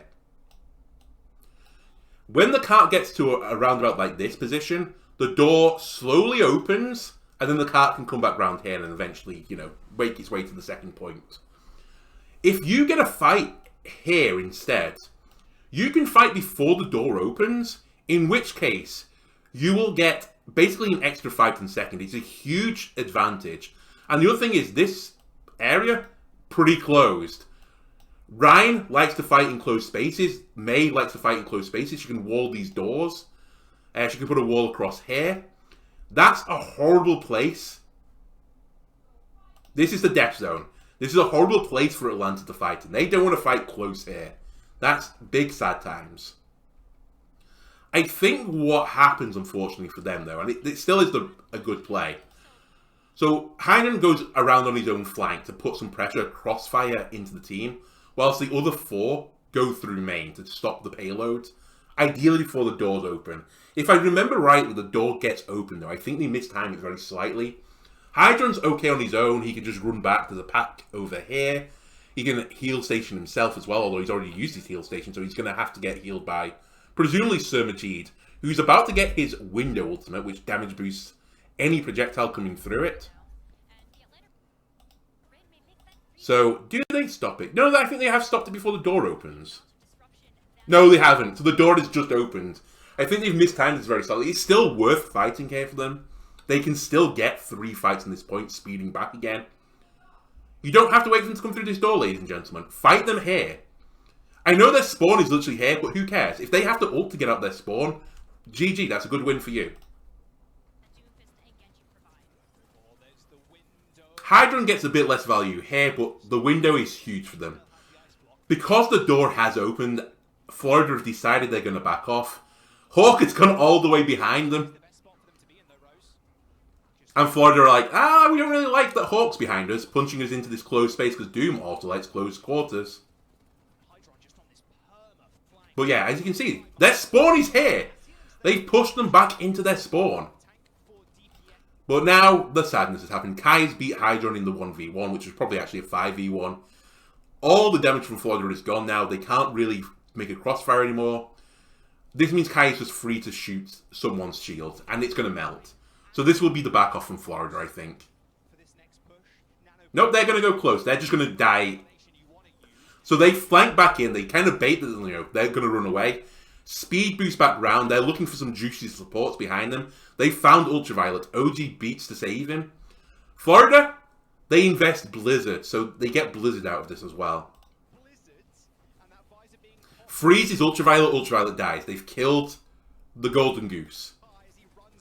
Kai is just crazy. He's inside the team. When I said, Soldier doesn't really want to brawl. He wants to shoot you from a distance. Kai is built differently. He is inside the team. He melts someone. Sir Majid gets killed by the combo of the supports. And this is Atlanta breaking out.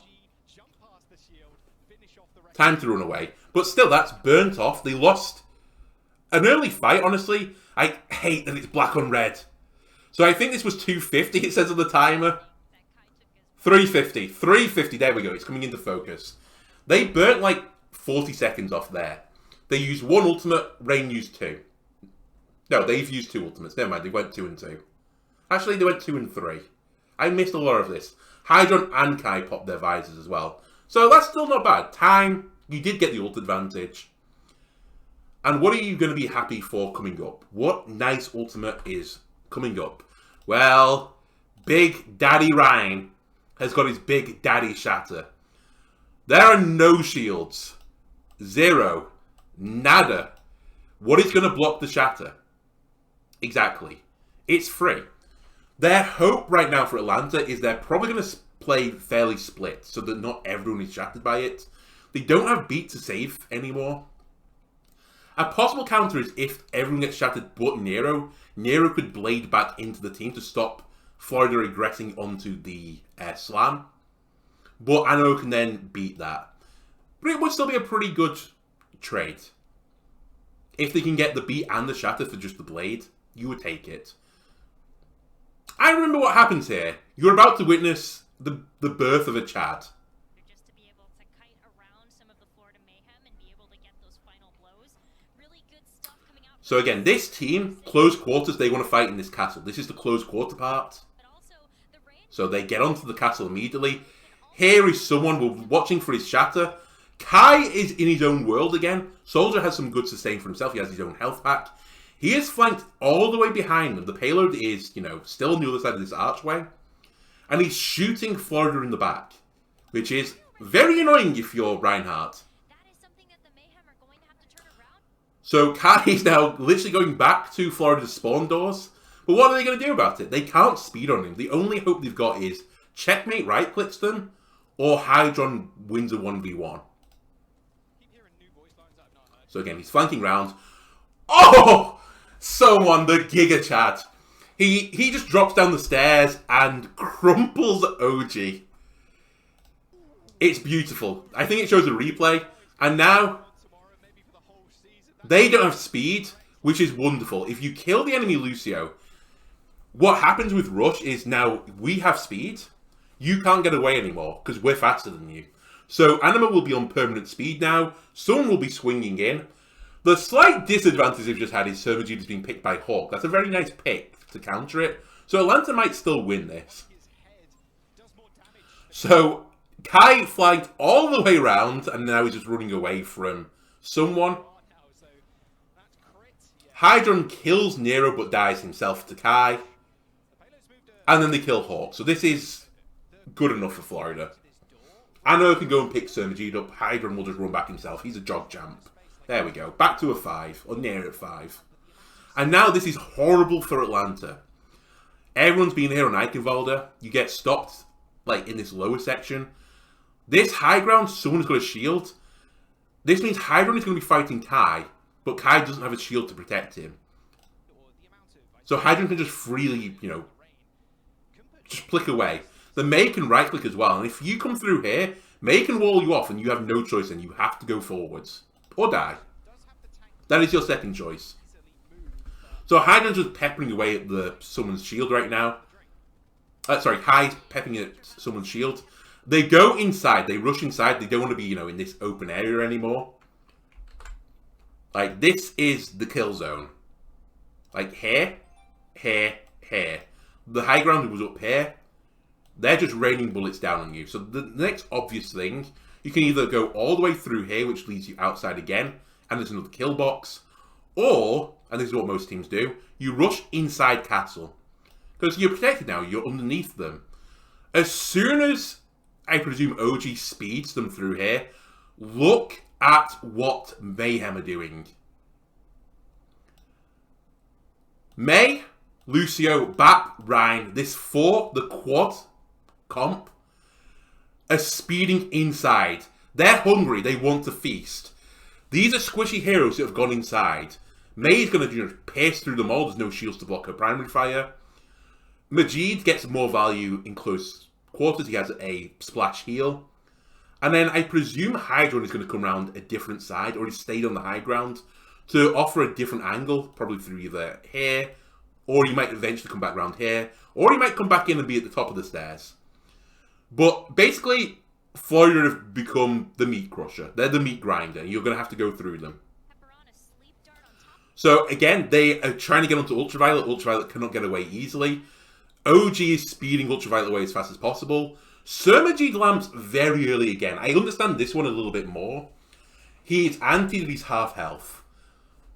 But I guess he's worried about the dash slash. So I'll accept this one. But this is, again, this is a pretty good win for Atlanta. They got the lamp out. Sermaged is still anti at this point, so they have to disengage. And now, Atlanta are hunting Sermaged.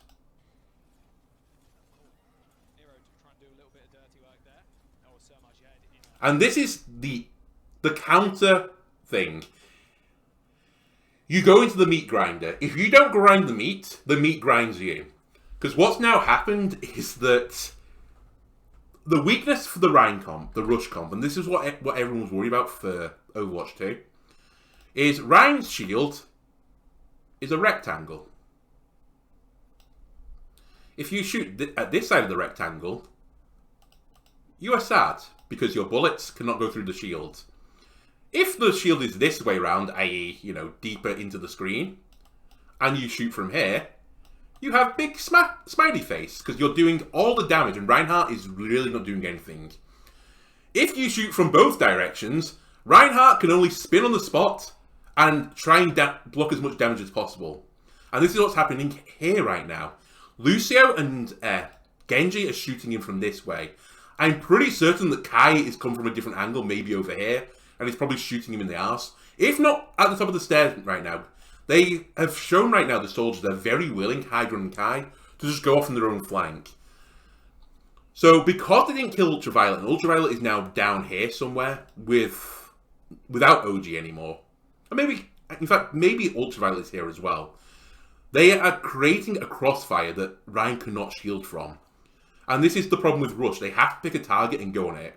But Surmajid is low, so they don't want to rush right now. So they're a bit penned in.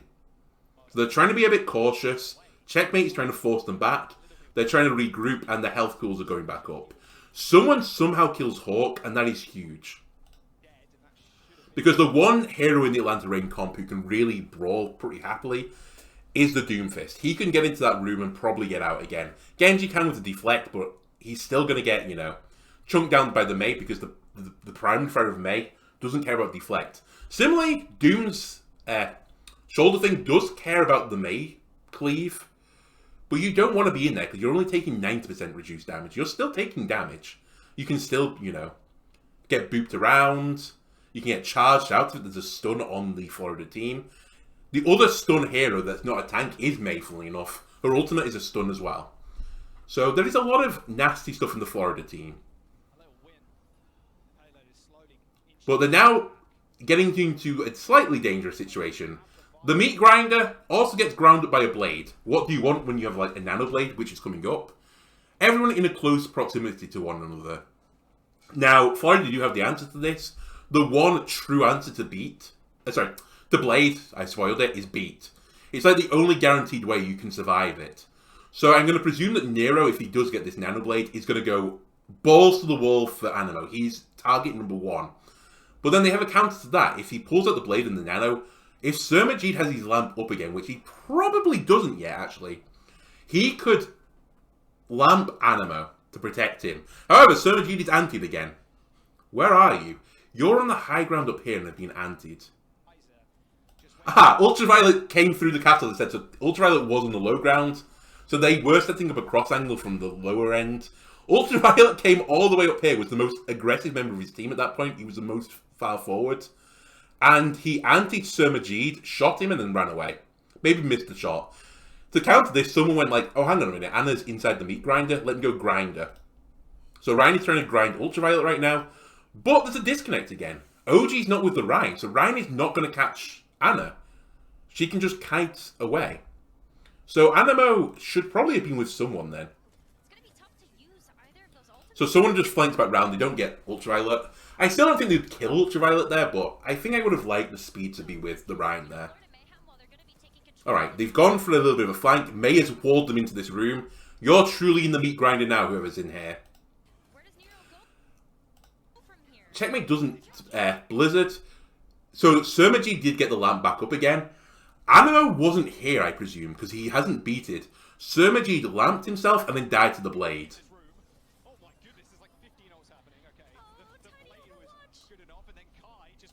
Yeah, Animo just didn't get a beat. That's a down point for Animo. He needed to beat to keep his team alive there. If Animo beats and Checkmate Blizzards, they win that fight. But they did invest Visor and Blade and Doom ult. Florida invested the back window. Pretty low value now, honestly, as an ult goes.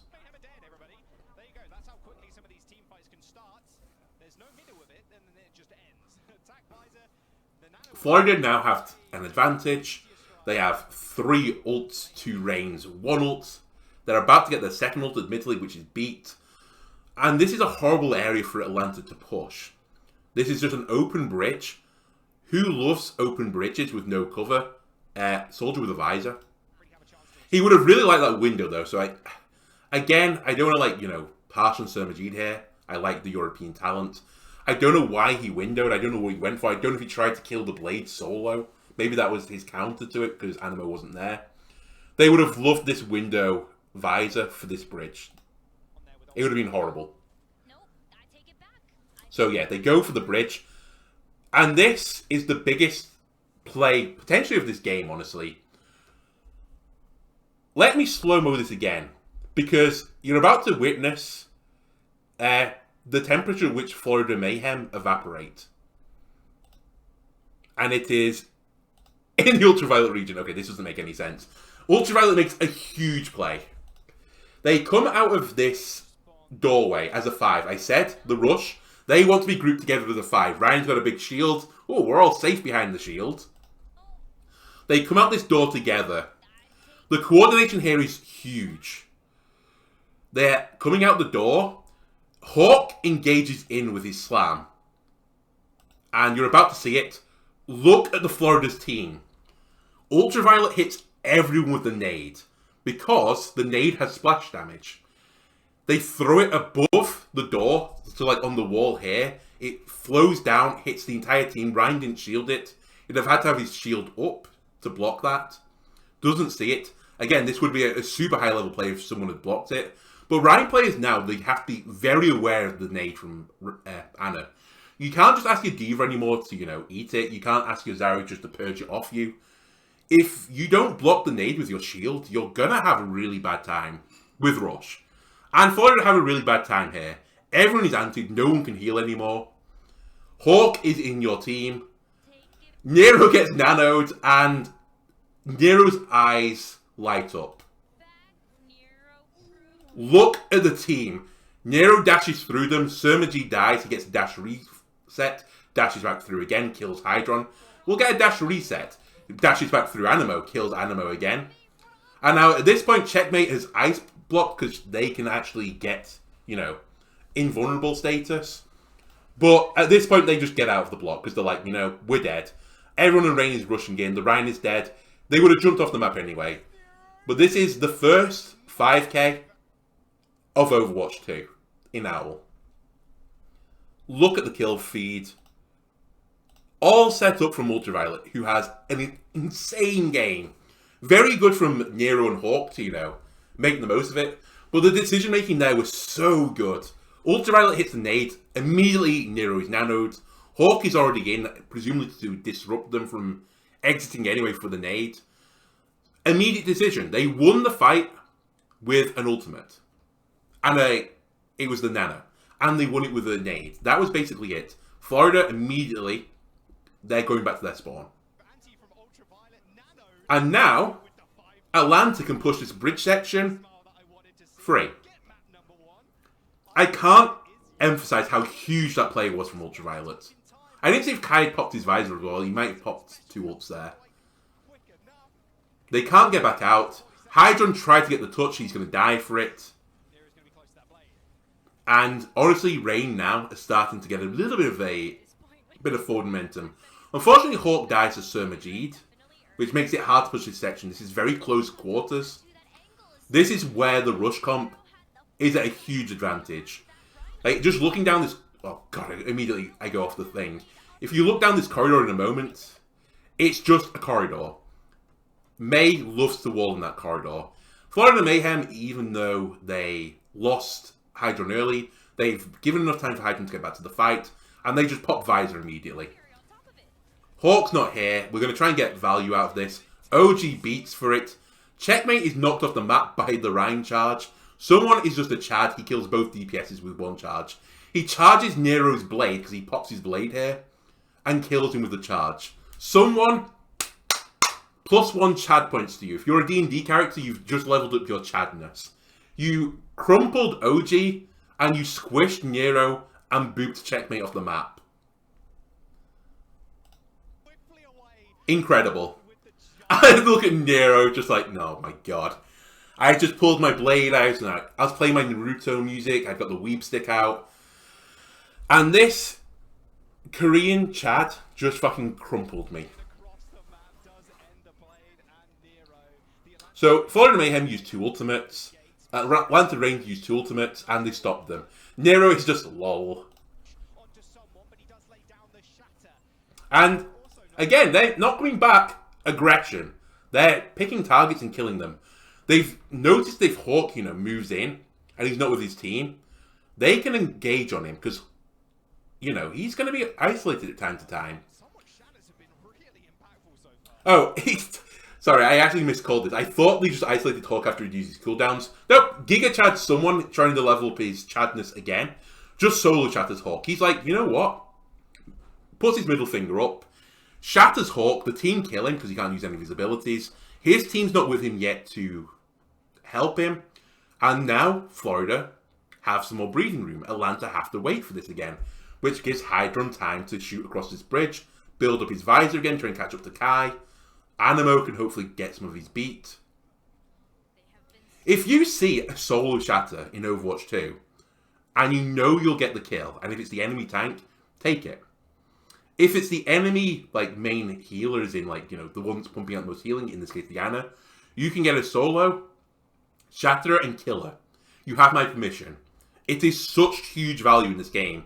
Even in the old games, which was tempo, as I said, if you had the option to start the game 6v5, but you couldn't earth shatter, you would take it. You would take it without doubt. It's never bad to solo shatter someone. It's not even hugely bad to solo grab someone. If you can guarantee the kill, and the kill is an important one, if it's like a main support or someone with an ultimate, like, just kill them. Like, I see people, again, in ranked, waiting for the perfect moment to beat, the perfect moment for transcendence. Fuck it. If your team's going to die, use it. Like, you have to use it. Use it or lose it, basically. Like, don't wait for necessarily like a 5-man blade. Blade 2 people. Kill them. You'll win the fight. More often than not. Or at least you'll force the other team to ult back to you again. Anyway. Florida give them a little bit of space here. Atlanta are finally getting a fight on third, but like a minute is being burnt off the clock here. Rain are trying to surround Ryan. Someone tries to Chad Nero. He's on the flank. Okay. He might be... I don't know. He's living in his own world right now. Checkmate does kill the Ultraviolet back, so that's a lot of healing off the table. And Florida hold. Big wall from Checkmate there to save himself. He could have been isolated. Surmagine again uses his window. Why? Oh, he windows Checkmate to make sure he gets back. Oh, Kai has also switched. He's no longer on Soldiers on the Reaper hero. Because if he comes in from the side, you know, with his 2 shotguns, he can do some pretty good work. So he's coming in from the side right now. Surmagine was worried that Checkmate was going to die. I just want to see this back again. Where was the lamp here? Alright, you know what? I'll give him the benefit of the doubt there again. Checkmate probably went to like half health. Reaper might have got the kill if they called it. Maybe he called for the lamp, but it's kind of a passive use of the lamp again, I think.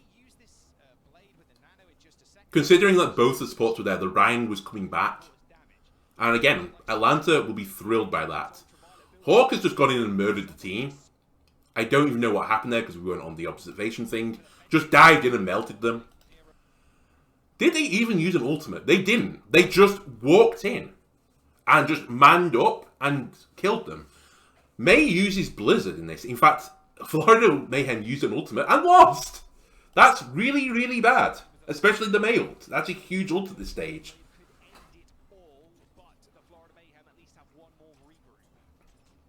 Okay, 44 seconds left. Bearing in mind again, Florida lost the first fight. This is pretty good. They might be able to hold them before the end. But they have no ultimates right now. The big ult coming up, Nanoblade. Animo is not on beat. Someone has to touch the point. Here comes the Nanoblade.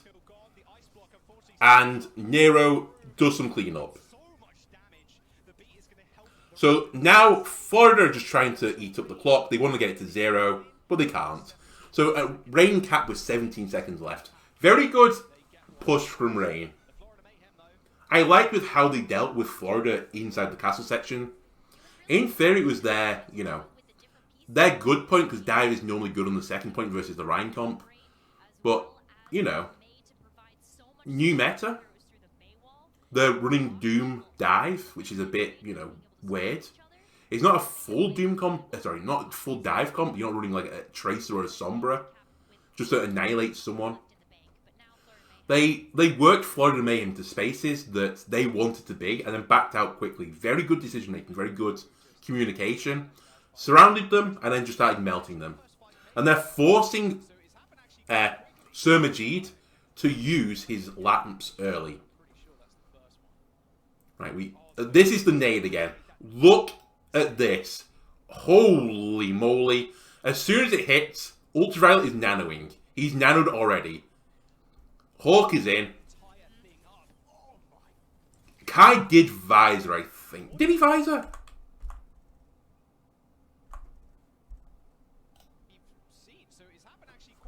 Or had he visored? I just want to check again for my own mental. No, he'd visored. So this wasn't even with visor. It was the previous fight. So they literally did this with Nade and Nano Genji. So just a Nade and Nano. Anna basically not solo carried the fight, but as close as you can for an Anna. All the kills are Genji and a Lucio. You love to see it. That's your big dive people. The Lucio, the Genji, the Doom would be diving with them. You saw that. And the anti. That's the combo. You anti someone, you dived them. You killed them. Nero's saying, Majid, your stats are crazy, so I guess he's pumping out a lot of healing. If that's 9.6k healing and a half, that's quite a lot. Florida, they switched it up. They're not playing Rush on the attack. They've decided to go back to their Winston dive comp. And we're back to this almost mirror.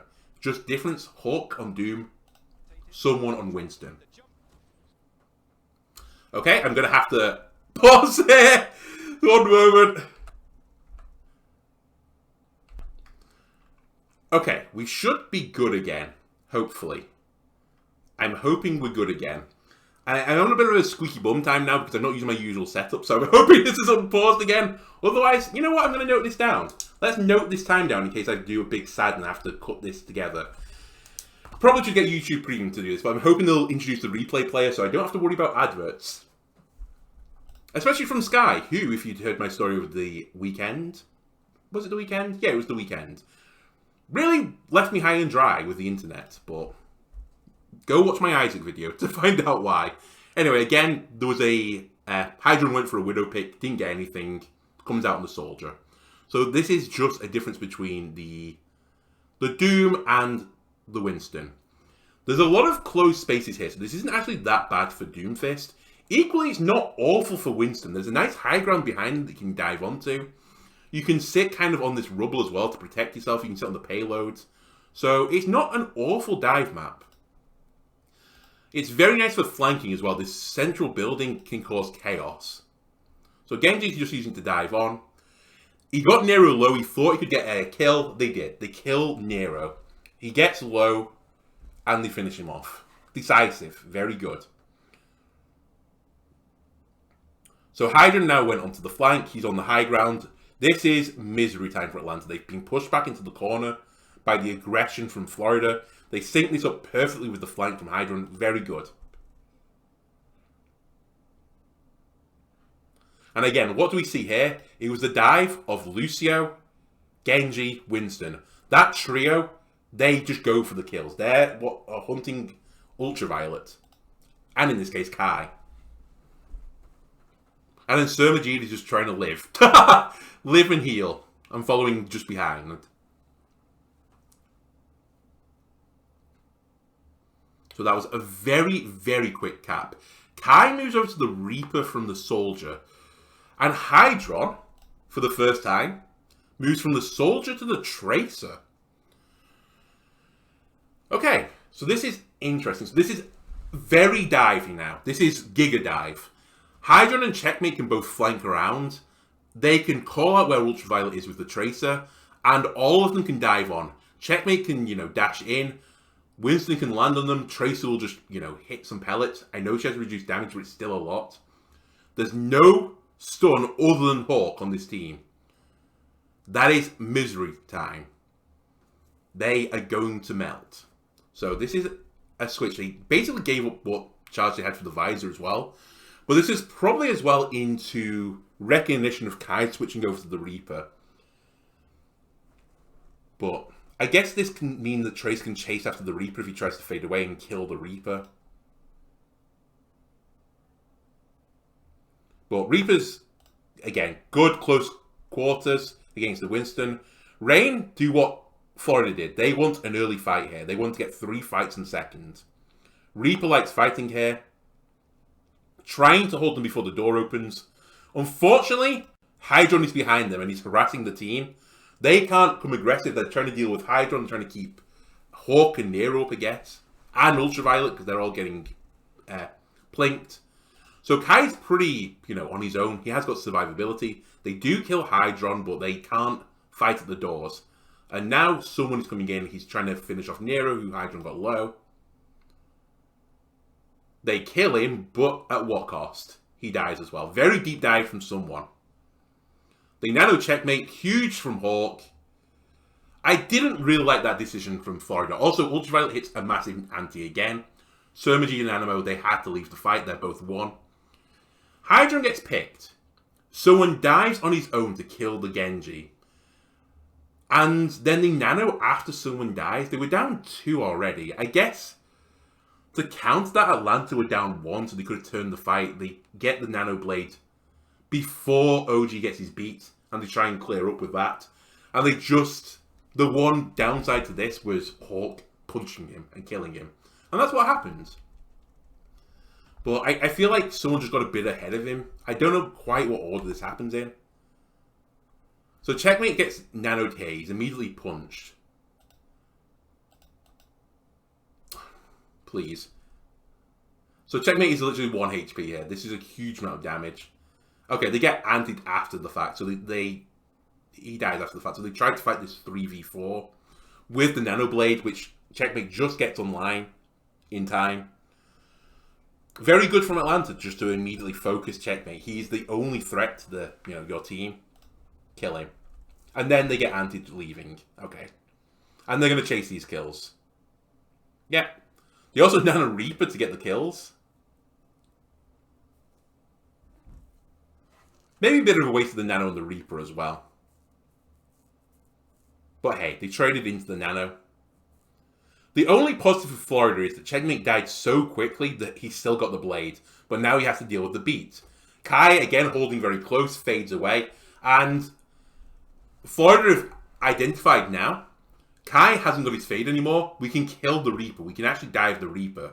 So they dive for their entire team. Checkmate pulls the blade to try and kill the Reaper. Reaper is most of Atlanta's damage.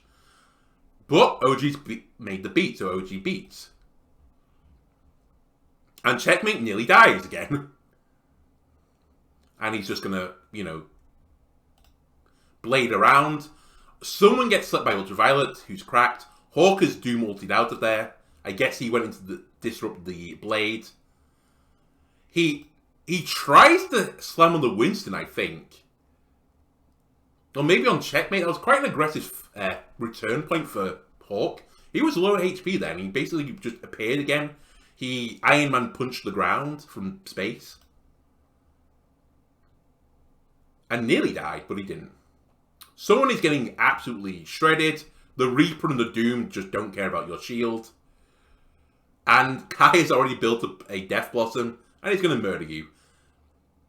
Hydron gets a pick with Pulse Bomb. I wouldn't say it was the biggest value one, because he's going to have to retreat back. Genji's pretty fast back to the fight. If he could have pulsed the Ana, that would have made Atlanta back off a little bit. Would have given them some space. But he's still going to harass. This is the other nice thing for Tracer, which might be the reason why they actually swapped. Tracer can push this cart while the team dive up top. He can keep this, objective progressing. And if anyone tries to dive Tracer, blink away. Alright, they dive Reaper this time. He's lost his fade. They chase him. They kill him. Tracer can chase the Reaper down very easily. They save speed for it. Kai was arguably out of position there a little bit. Atlanta backed off somewhat to try and get Nero back into the fight. Very good coordination from Florida to identify that. And now because Atlanta rushed to try and save Kai, they're going to get pushed by the Florida Mayhem. And they won that fight neutral. Very nice. Admittedly, Atlanta lost it neutral as well, but you take it.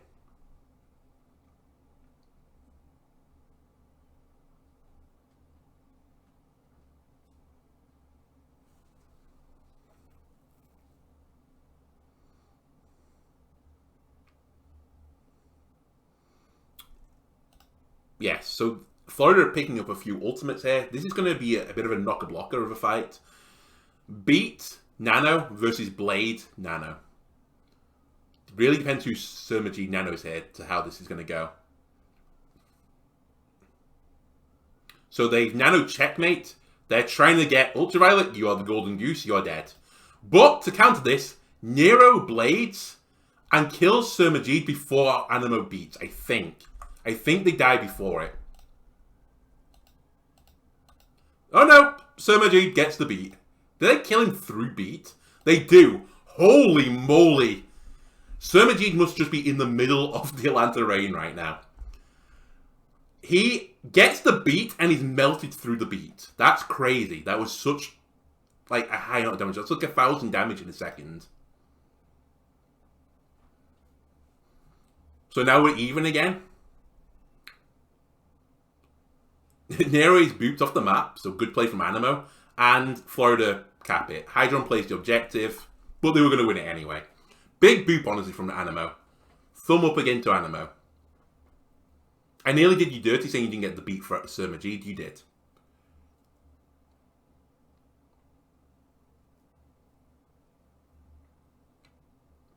Yeah, and things look good for Florida right now. Primal, the 2 DPS ults. Atlanta don't have any support ults right now. So they just go early. Checkmate. Only gets 1, but it's the king. Hawk makes a very smart play now. He goes to touch the cart with OG. They're like, we need to make time. We get back fast. We're going to stop the objective from moving so we get 1 more fight here. But Florida, they only used the blade. Nero comes back out on Tracer. Hydron sticks someone who was too close to the spawn door, presumably, or missed him, but doesn't get the kill. Hawk gets the biggest pick you could ask for as the tank. He picks Sir Majid. I don't know how. I think Ultraviolet antis him again. Is this an anti again? Nope, he just gets burnt by Hawk. Presumably Nero as well is with them because they go down very quick. Ultraviolet then antis Animo. And they have big sad time. Someone is primaling the spawn, stopping people getting out. But if Rain can stay alive, it favors them now, this fight. Nero kills someone. And now, increased survivability because there's less people alive for Florida. And Atlanta clean it up. Very, very nice recontest. They would have had to hold for, like, 2 minutes more. They would have to make that time back up again if they got pushed then. They didn't, therefore, they're closing the gap between the times. Because Atlanta finished with time, though, they're always going to get a defense. But, you know, you don't want the other team to have, like, a 3-minute 40 versus your 1 minute. And now, because they won that fight, they have the beat. They have Death Blossom. They have a Nano. Nero comes back onto Genji. They do Beyblade. They Nano the Reaper. Death Blossom. The pressure they're putting on someone is crazy. Animo beats it, which is huge. But look at someone health. Somebody help the ride. Animo beats this. So all of someone's shield goes to the Nano Death Blossom. Well done for keeping your team alive. Pretty healthy after that. Someone drops to like, I don't know, 30 or 40 health. Animo beats him. Watch someone's health here. He didn't even get the full beat. His health was already being chunked back down again. He has no shield. Kai is just killing someone. And he's dead. Like, Kai was just self-healing in that. I think Checkmate was trying desperately to peel Kai away by just trying to murder him. But he didn't care. Ultraviolet does die to the Checkmate as well. But you can't really push into the rush comp without your Rhine. The Rhine is a huge part of your damage as well. Like, the cleave on Rhine is crazy.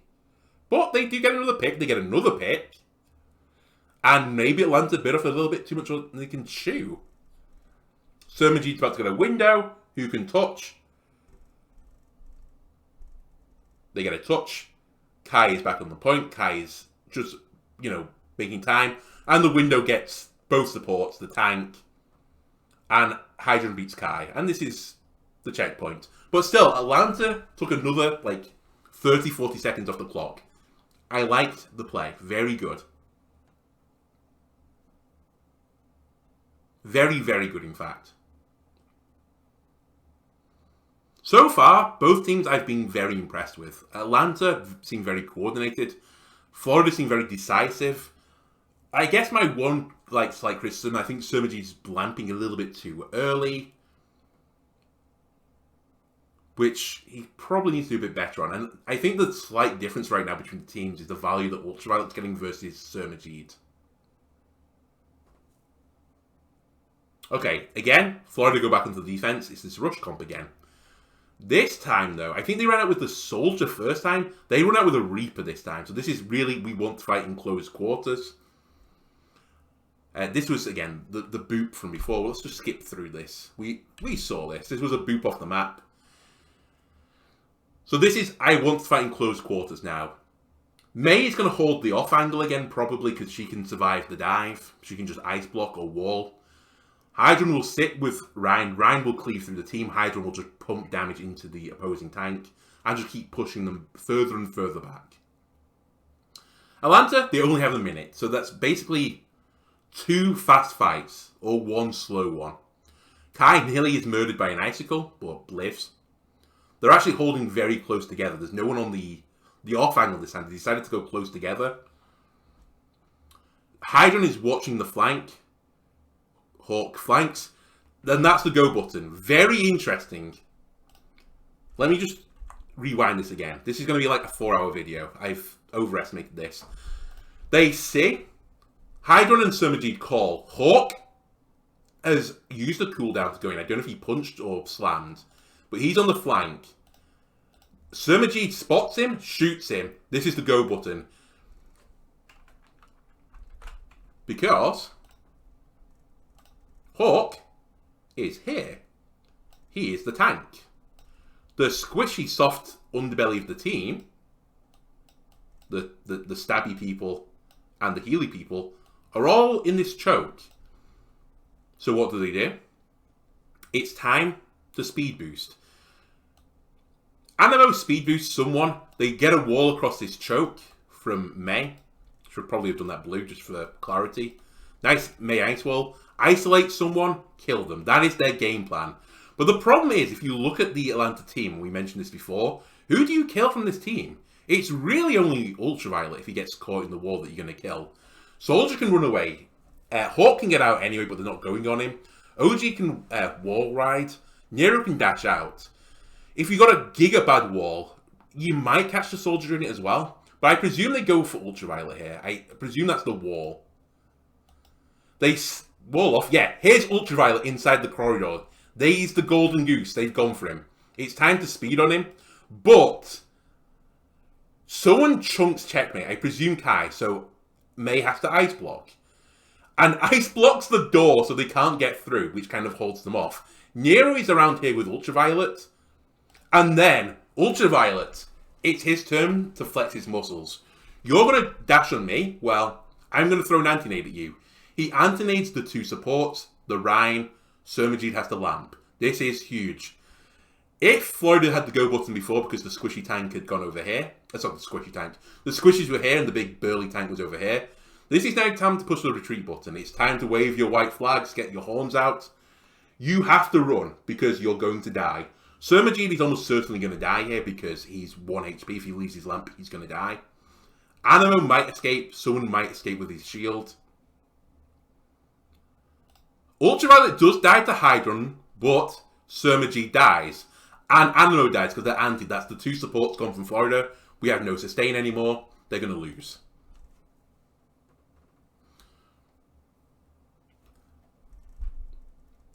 This, again, is a huge play from Ultraviolet. He's arguably winning this map for them. The anti on second to, ignore a fight lets them cap with time. They might not have capped with time without it. The anti here on the aggression from the Florida, and I kind of like it. I like that they have this clear-cut plan. They're going to kill Ultraviolet.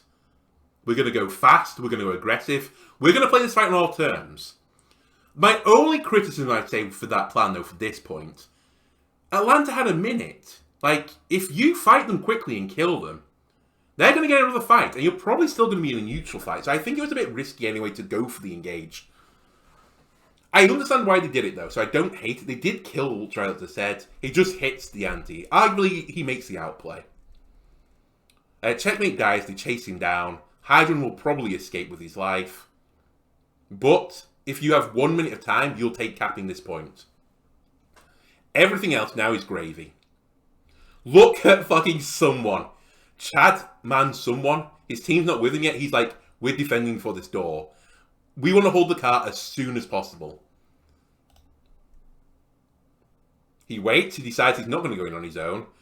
Hydron has TP'd over the rooftops. I don't even know where. He's found some little nerdy spot. Maybe he TP'd into the window. Again, let me just rewind just a second. To the point. You'll see it now. You see him crossing his arms. Let me get my little pen out again. Doop-a-doo. In fact, we'll highlight him. He is here. He's crossed his arms. He's TPing somewhere. And as you watch this progress, he's going to disappear. I don't know where the hell he's gone, though. I don't know. I don't play a lot of Reaper, especially on Eichenwalder. I don't know if you can get onto the rooftop with a TP strat. You might have TP'd onto a roof. Holy shit, did May wall a roof or something and Hydron TP onto the wall? Because that would be 8 head levels of play. That would be insane. And actually, a team got done for this, so this must be a known strategy. Or he might have TP'd. There's a window on this side, a very small window. Maybe you can get into this corridor. Nope, he TP'd down. I'm done. I assume they had an 8-head play. It was actually just like a 3-head play. So Hydron just TP's down here. No one knows he's here. He went silently, secretly. He's on the flank. He's going to come in from the side with his 2 shotguns. He might kill someone in 3 or 4 shots. And look at this. Florida, they flanked around this side, came from behind. The squishy supports are at the back. They want to kill the supports. However, they didn't. Someone has caught it out. Like, I don't know who saw it. Someone scouted it.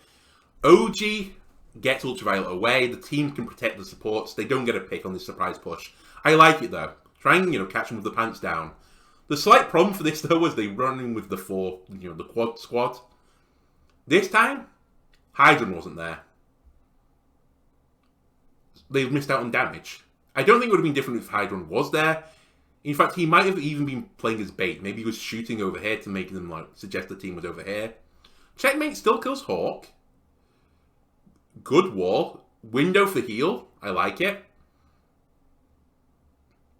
Nero gets a kill on Hydron, which is pretty big. That's a lot of damage gone now from the rush. And Nero has a blade.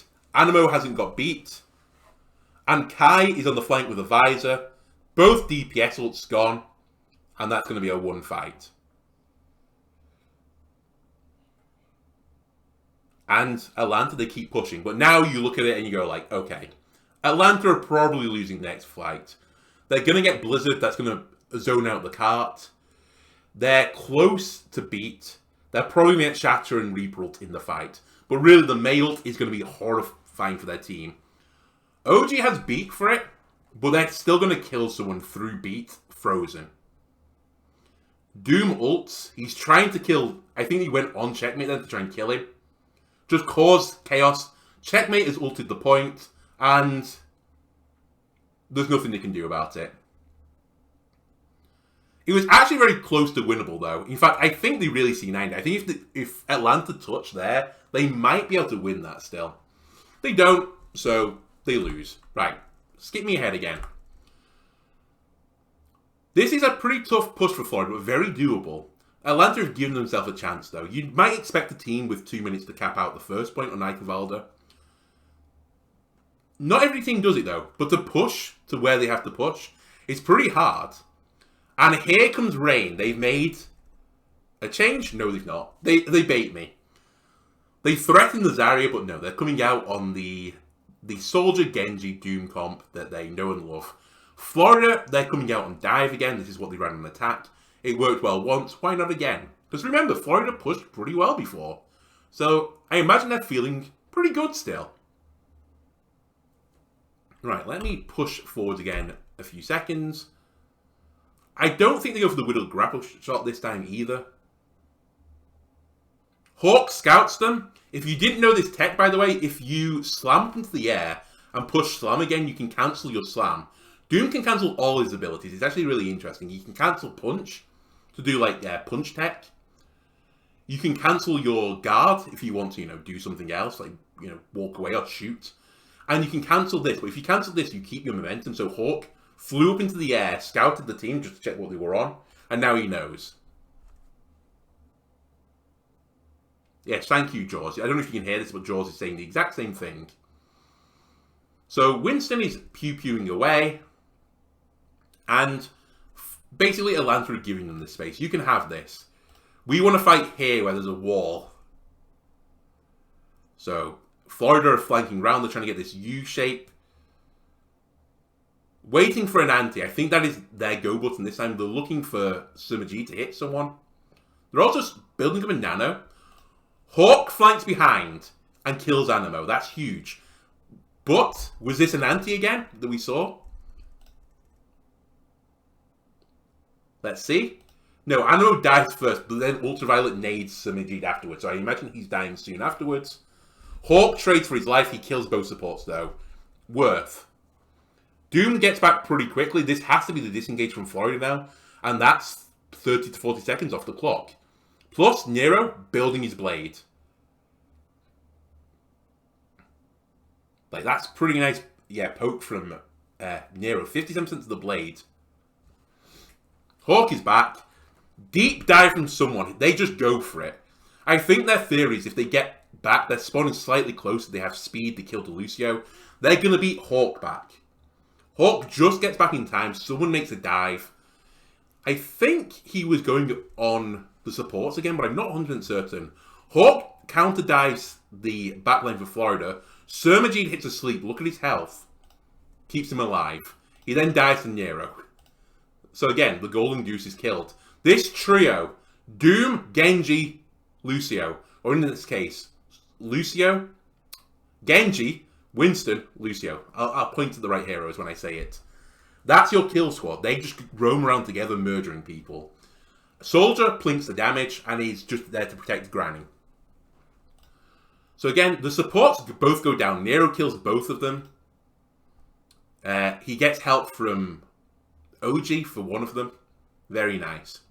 Ultraviolet kills Checkmate. Hydron trades Nero, but again, it doesn't really matter that much. Nero's going to get back pretty quickly. And this is another 40 seconds off the clock. And what's worse for Atlanta right now is Florida is starting to bank some ultimates. Admittedly, the fights aren't so giga terrible that... Sorry, Atlanta are beginning to bank some ults. The fights aren't so giga terrible that Florida haven't got ults, like Summergy is near and Nano as well. Hydron's actually beating Kai to the ultimate, so Hydron's playing very well here. The real, stinker, though, for them is Nero. He is 32% ahead in the Blade race. But he's dead right now. But Blade is a very scary fight-winning ultimate. So Nero's on his way back. Florida are probably going to engage as fast as possible. Nope, they've waited. So Nero's back now, so it's a 5v5 again. Again, look at this. Hawk dives in. OG dives in. But there's a shield here. Ultraviolet can't heal anymore. The tank's separated by the bubble. But Hawk has punched someone through the bubble. He gets stunned. They nano Nero. He's going to get his blade. This time, Surmagine hits a big anti. Hawk, Nero go low. Can Nero get out? He can't. But he did build his blade. This is going to be a Florida win. They pop Visor. OG doesn't have a counter to this. They're just going to chew them up now. Kai is insane. And they clean up.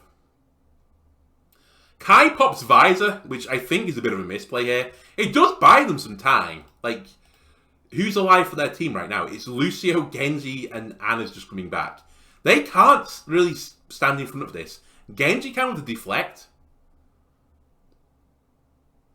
But it was basically a little bit of a zoning, but they were always going to get a touch. It does buy time for Hawk to get back. Hawk is slept. Hawk invests his ultimate. Forces Animo to use the beat. And they use the nano. The nano checkmate. This is pretty big now because Nero's going to have a free blade. He's dead, but they only have to win one more fight. Even if Florida win this fight, they're not going to push to where Atlanta were. They get another fight. And Nero is going to be licking his lips. Whereas, Checkmate, who might build up his blade with this nano, OG might build up his beat. So this is the game plan now. Surmagy dies again. Ultraviolet dies with the nano. Or from the nano. Checkmate cleans up. He's got his blade. OG will be desperate for his beat. He's 10% off it. This is going to be a little bit of a tight one.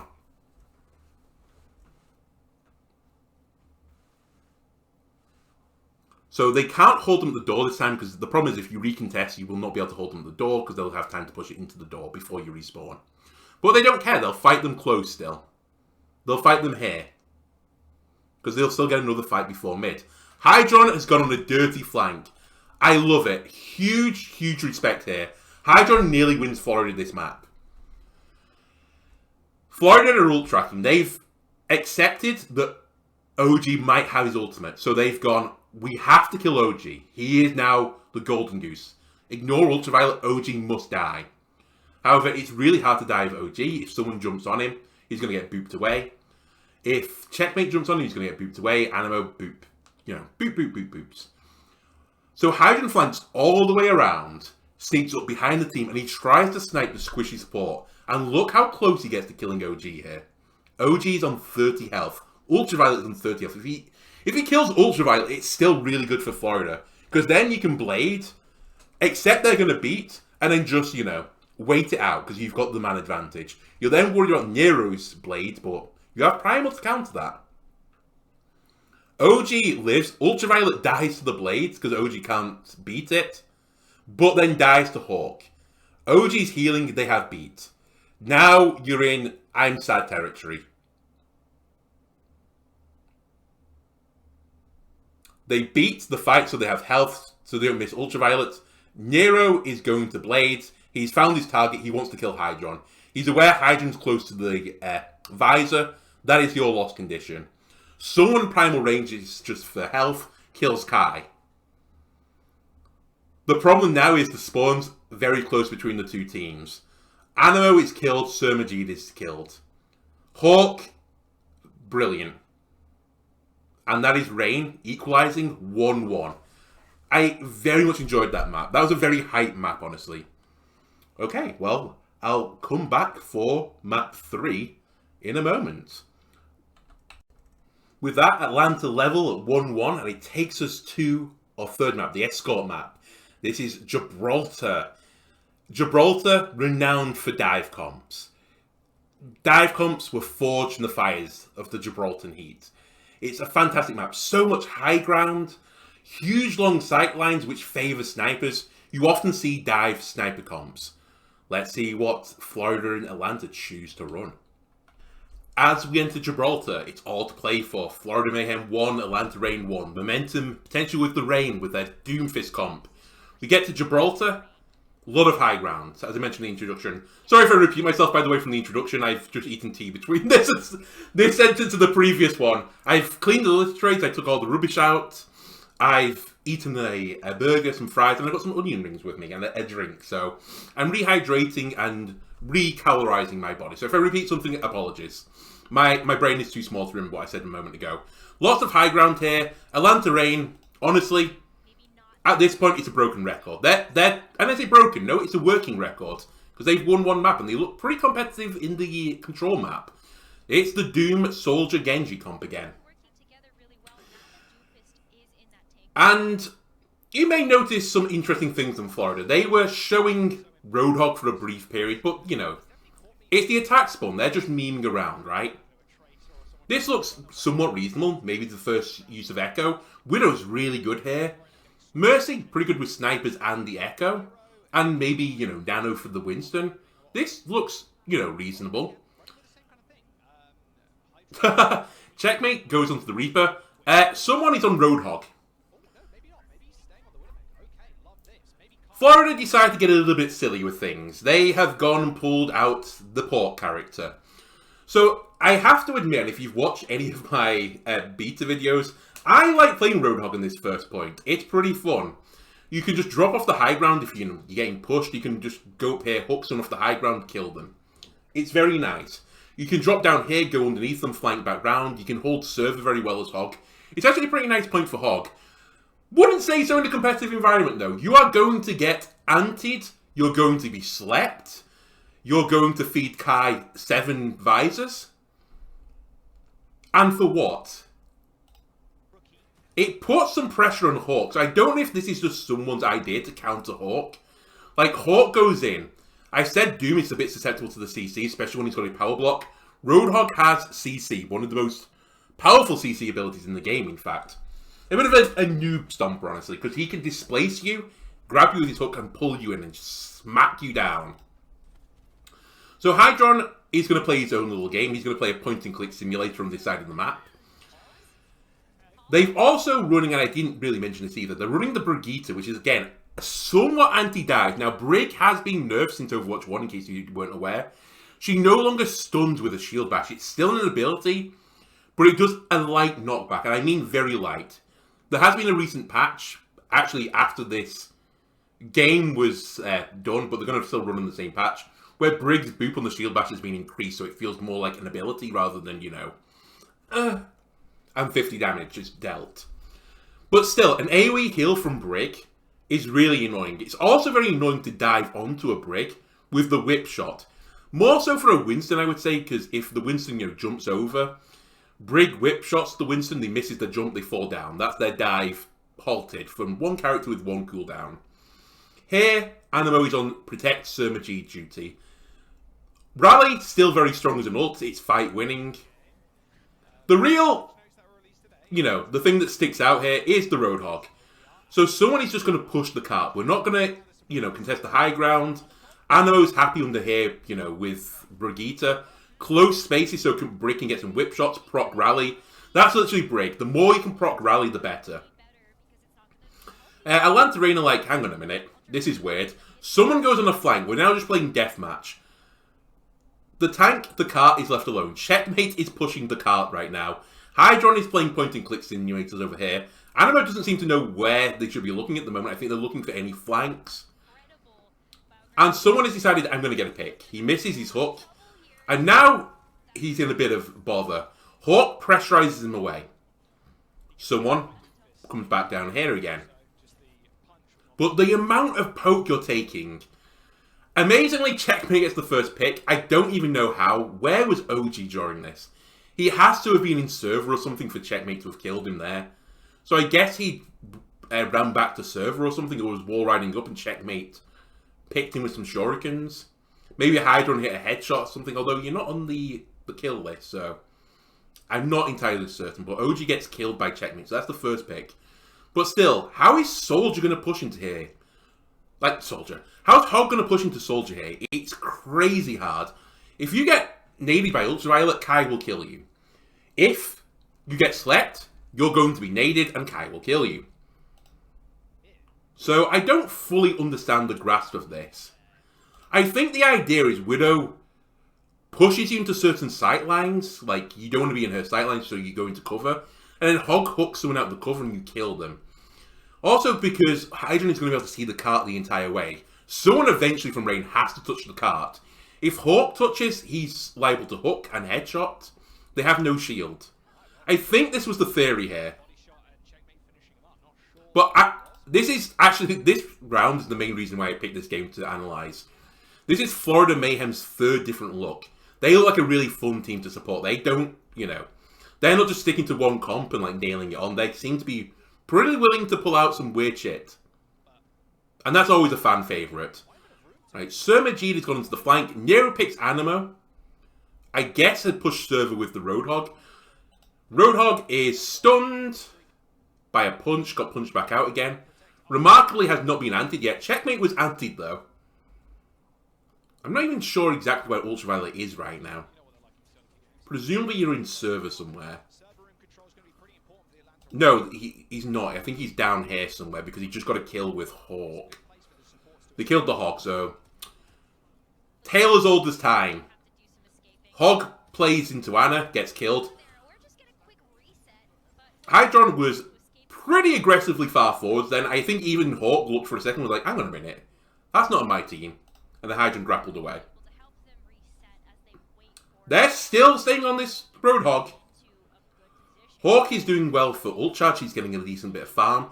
He's honestly just corralling Florida Mayhem where the Rain want them to go. And where did Rain want them to go? Well, they want them to go into this closed server room where Ultraviolet can throw a nade and no one can block it other than Checkmate.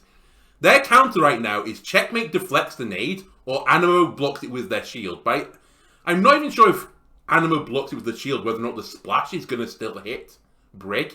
I'm not entirely sure how that interaction works. But Kai is just murdering them.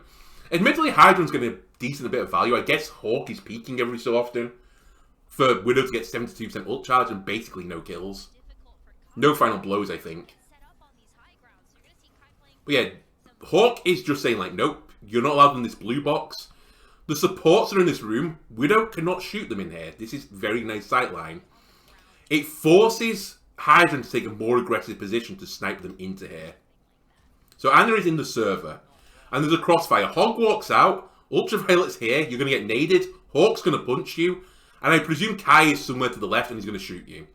This is a horrible place. You have to either clear the server out, clear all the way around the flank to deal with it, or you do some sort of dive and just aggressively jump over everything. But you're not diving with Roadhog. Someone misses another hook. Hawk is back up here. Now, I don't agree with this interaction. Overwatch devs, this isn't a stun anymore. I don't think Shield Bash should knock Doom down when he punches. I think it should knock her back. It does it to charge as well, just in case you didn't know. But I feel like this is a bug. Like, it's a relic of when she could stun. I don't think it should knock down, but that's just me. Anyway, Hawk gets knocked down. Brig, pretty good into the punch. He's immediately antied, he's dead. Checkmate again has been antied, which is remarkable, considering they've got a Roadhog, and I don't think he's been antied yet. And someone's now like, ooh, this gives me a bit of freedom. I can go and check the server. He whiffs another hook. And this is where Kai and Nero are just on the high ground and the low ground, railing someone. The ult charges, they go high. Someone is very close to Whole Hog, mainly through self-heal. And here we go. The fun Roadhog experience. Ultraviolet kills Sir Majid on the high ground. Kills Genji with a nade. And antis Roadhog. So I assume Checkmate came to help someone. I guess he tried to deflect the nade from someone. Or the sleep, or both. And failed. And got killed by it. Someone got naded. And gets killed. And then Nero picks up Anima. So Ultraviolet gets a 3k here. Because they're fighting the server. Hydron now is desperate. Hydron's got some sort of bloodlust thirst on right now. And has peeked so close now. They're not across the map anymore. They're trying to look into server to get a cheeky kill. But now the gap is very close to Hawk, Nero, and Kai. This is a range that Soldier could fight in. And there goes Hydron. Hydron just felt pressurized to, you know, make a play there.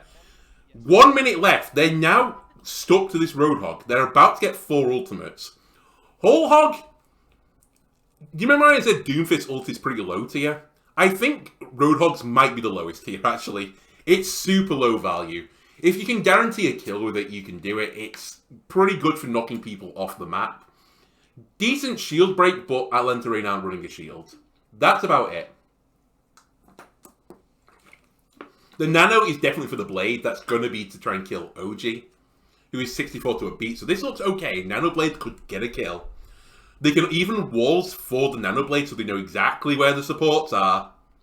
And then someone can just, I don't know, set off some fireworks. Hydron throws away walls. He goes Soldier.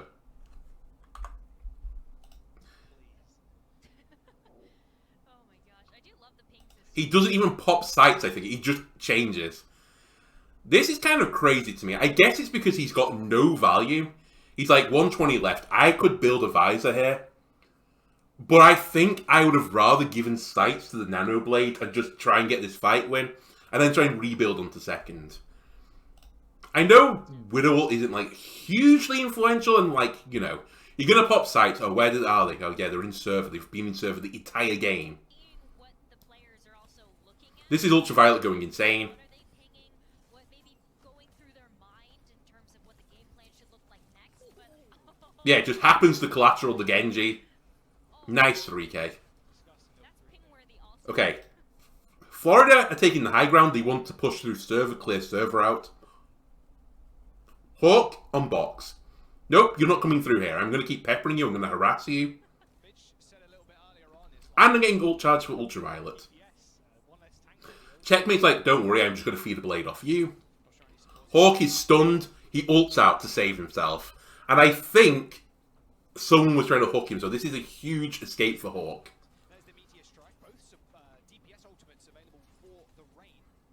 Not going to lie, I would like to see someone's hook statistics on this game, because I think it wasn't high. So they have Nanoblade now. OG's not got the beat yet, so you want to go. Find the Ana Lucio and go. They've pushed them out of server. And now they're running over the team. Was someone antied? No, the supports were. So both supports get antied. It's Atlanta's Reigns go button. Checkmate is somewhat reluctant to go for it. The anti actually clears off here. So he wasn't quite off the anti. I guess it was that someone dropped really low. Kai pops Visor, kills Hydron. And now Checkmate's like, I don't want a Visor. I don't want a Blade. And they're trapped in the room with a Genji and a Doom. Deflect the antis, dash resets. It's brutal. Server giveth, server taketh away. And, excuse me,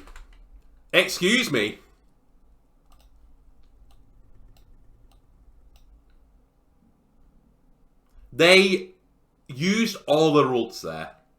There are only 10 seconds left, so I guess they went like, well, we're not going to touch anymore. So they were like, well, we have to. And in this tiny room, into 5 players, they nanobladed and got nothing. OG didn't even beat. I don't even think they whole hogged. I think they just tossed it away and someone went Winston. But this was pure misery for the Florida Mayhem. In fact, I didn't even hear the blade be pulled. That's how miserable this was. So, yeah, Checkmate... Oh, sorry. Checkmate pulls the blade and is antied and dead. So Majid nanos him, but I don't think he even gets the nano off. Someone just swaps in spawn because, you know, I'm not going to get back in time with the whole hog. Let's throw it away. Animo doesn't even get the rally. It's just... no bueno, this. And it's over. They have to touch the cart. Someone can touch when he's going to die.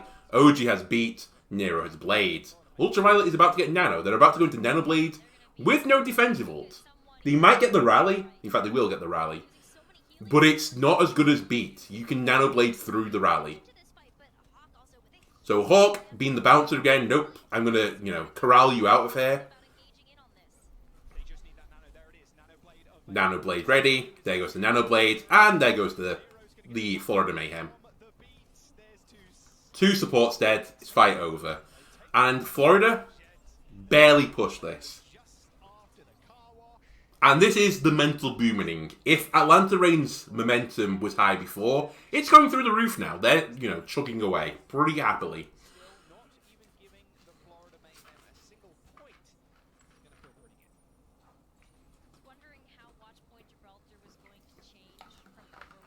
Do you think they're going to run the Roadhog on the defense now?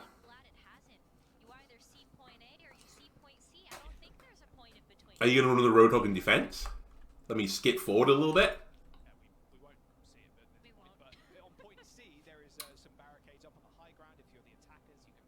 No, they're now going on to their dive comp. Still with the Brig, which I actually like on the defense. As I said, you can whip shot people from the high ground, so if Doom comes up there, just whip them back down again. You can also boot them down with the Shield Bash, as I mentioned. Hydron can have a lot of space with the Widow Sightlines, can play really far back. Surmagy can play with them, can play with the Brig as well if they want to. Really, they can do what they want. And then someone just has to keep touching the card with him checkmate. They have to cycle, holding this, because they're basically in one fight territory now.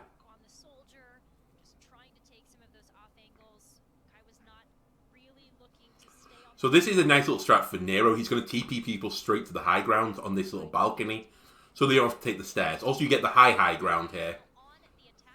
So, Hawk, you're in a room with a Doomfist, and he's already up here. Didn't spend any cooldowns either. And Kai has gone Tracer, so this is the first time I think we see the Tracer this game. And he's going to just harass someone. Huge anti from Sumiji, just blunts that attack immediately. Kai gets body shot potentially, or headshot. In fact, the indicator doesn't work yet, so who knows? They're dead. They're back in the spawn. And good start for Florida. They really needed that early fight win. Burns 30 seconds off the clock at least. Nero antied again. Chased out. Okay. Chasing Hawk down as well. Atlanta not looking particularly, comfortable here either. They really want to get Kai on top of Hydron because, you fancy Tracer in the 1v1 matchup with the Widow. Hydron is just stood on bots on their own. But Kai is doing their job. They're just keeping this cart moving. Just keep it moving along. Eventually, Florida have to touch the point. Big anti again from Ultraviolet. Someone is 1 health. Animo is low. Unfortunately, they can't go on it because they were on the high ground and they were on the low ground. Okay, so Majid misses his anti here. Someone is very low. They go for the nano and checkmate to try and build the blade. Big picks from Hydron. Like, he has to go insane here. He has to click all of the heads. If he can keep clicking heads, there's a chance here. This point is very hard to take. Normally, eventually, you get enough momentum to push it through. You'll take the high ground, or eventually you'll pick their Widow if you're playing snipers. But if you don't get that pick, it's really brutal, this map. Again, Kai on the high ground on the hunt. Florida with 2 ults. They have the blade, they have the primal. That's a lot of damage. Kai throws out a pulse bomb, doesn't hit anyone. But Nano Blade for Rain is coming up soon. Checkmate ults kills Ultraviolet through the beat. Let me just check. Did you get him before the beat went off? I presume so. Yes. So Checkmate just goes on the Ultraviolet. That is really brutal for the push. Ultraviolet had the nano, Nero had the blade. They had to kill one of these targets. They did. OG used the beat. Wonderful. If you can kill someone with blade, just bare blade, through beat, you're laughing. So Checkmate's like, nope, I'm not giving you my life. I've done my work. And that's Atlanta running away. And we're now in, under 2 minute territory, 1.5 minutes. I can't see because, black on red. 1 minute 30 left. Hawk is antied. OG somehow picks up Animo, and that's it. Animo doesn't get to rally. That's their defensive ult for the blade. Still could have died through the blade, and Nero doesn't even wait now. I'm not even going to wait for the nano. I can just kill Hydron here. That's, the kill threat is gone. There's no primal, there's no blade, no nano. We have the ult advantage. We're all going to push Q now. Nero still dies. Ultraviolet still has the nano. He can use it for tempo. He can boost Kai to try and build up a pulse bomb. But it doesn't matter. He boosts the Lucio just for fun. And that was a very, very quick map 3. And momentum completed with the rain. If Florida had held that, that would have been the mental booming of a lifetime. To not push around the first corner with 4 minutes. But now, it's the mental booming on Florida. And that, as I said, will take us towards the 4th map. The first time this season, I was done it actually the first time, but the first time in one of these recordings, and anyone's recordings or something, it's Push, the new game mode. The 4th map is the newly released Colosseo. Beautiful map, like representing Rome, where you have a tight fight, first of all in the corridors of the Colosseum, and then it opens out to very defensive advantaged high ground. Very hard to push anywhere close to the end door. Teams have probably not quite figured out this push yet, so this game mode in particular is very interesting to see how the teams play it and like what little nuances we can find from it. So without further ado, let's see if Atlanta Reign can finish off the Florida Mayhem. So we're into the 4th and final map. The Reign have the momentum, they've just stomped Florida and Gibraltar. No substitutions still. It's the same teams. Atlanta Reign have just been, you know, a one-trick pony, but it's a pony that is winning the races right now. And they're going to stick at it, it looks like. Animo, threatening the break, but no. Again, take these with a pinch of salt until the doors actually open. Now, this map is very interesting. You know, this game mode in particular. In fact, I might just describe some of it. If you're not in the beta yet and you're not fully aware of how push works, you might have played Overwatch 1, but not played Overwatch 2. So there is going to be... so the map is symmetrical. That's probably where you should start. So this map is... It kind of goes like this, kind of like goes like that, curves around here, does that, and then does that again. And the little robot, which I call Jeff, is in the middle at the start. This is Jeff. Very neat. The teams will race to Jeff, and I can't remember how long it is after the spawn doors opens, like 15 or 16 seconds, maybe more than that, maybe 30 seconds. Jeff will unlock, and whoever is stood on Jeff, if the other team is not, Jeff will begin to start pushing a barricade in a direction.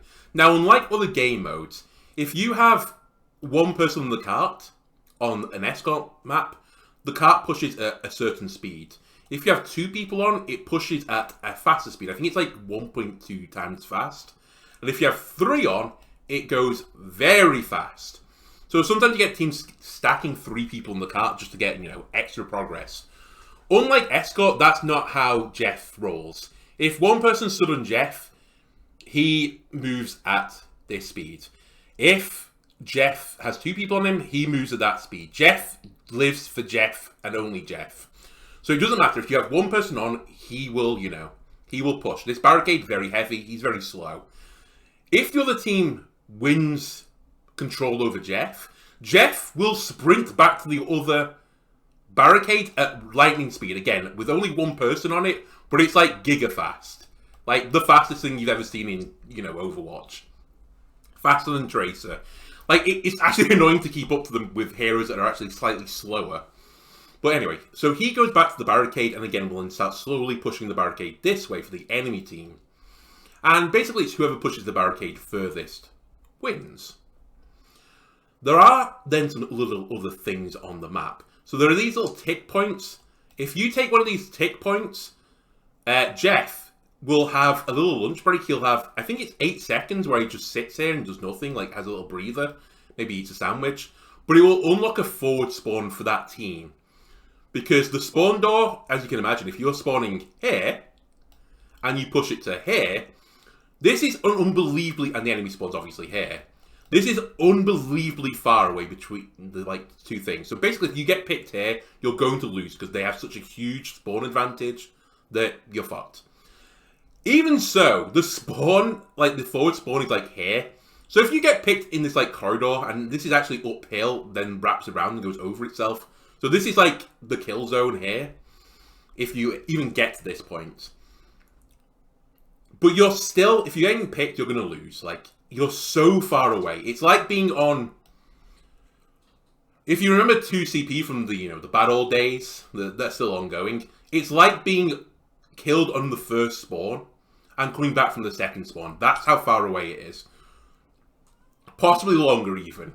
Mainly because people, oh, I don't know the map, but anyway, that's how far it feels. It's crazy. So it becomes harder and harder and harder to push as close to the, like, the final objective as possible. If you ever push it to the very, very end, this little gold marker, you win. That team is the winner. They get a nice little trophy, and everyone can go home happy. Yes, that's a trophy. But more often than not, what happens is the barricade will move to a certain distance, it'll stop here, then the other team tries to beat it. And you can get a fun situation at the end where if, like, you know, the opposing team is trying to beat the score, they go into overtime and you just fight around Jeff. But there are potentially little nuanced plays that are going to come out as, like, you know, the league starts. Especially with this spawn point, like, triggers. There's probably some fun shenanigans you can have with this. And I have seen some in other games. I think it was LA Glads again I saw doing this. That they won a fight with their... So they were in the lead. Like, let's just say they pushed here, just for the sake of argument.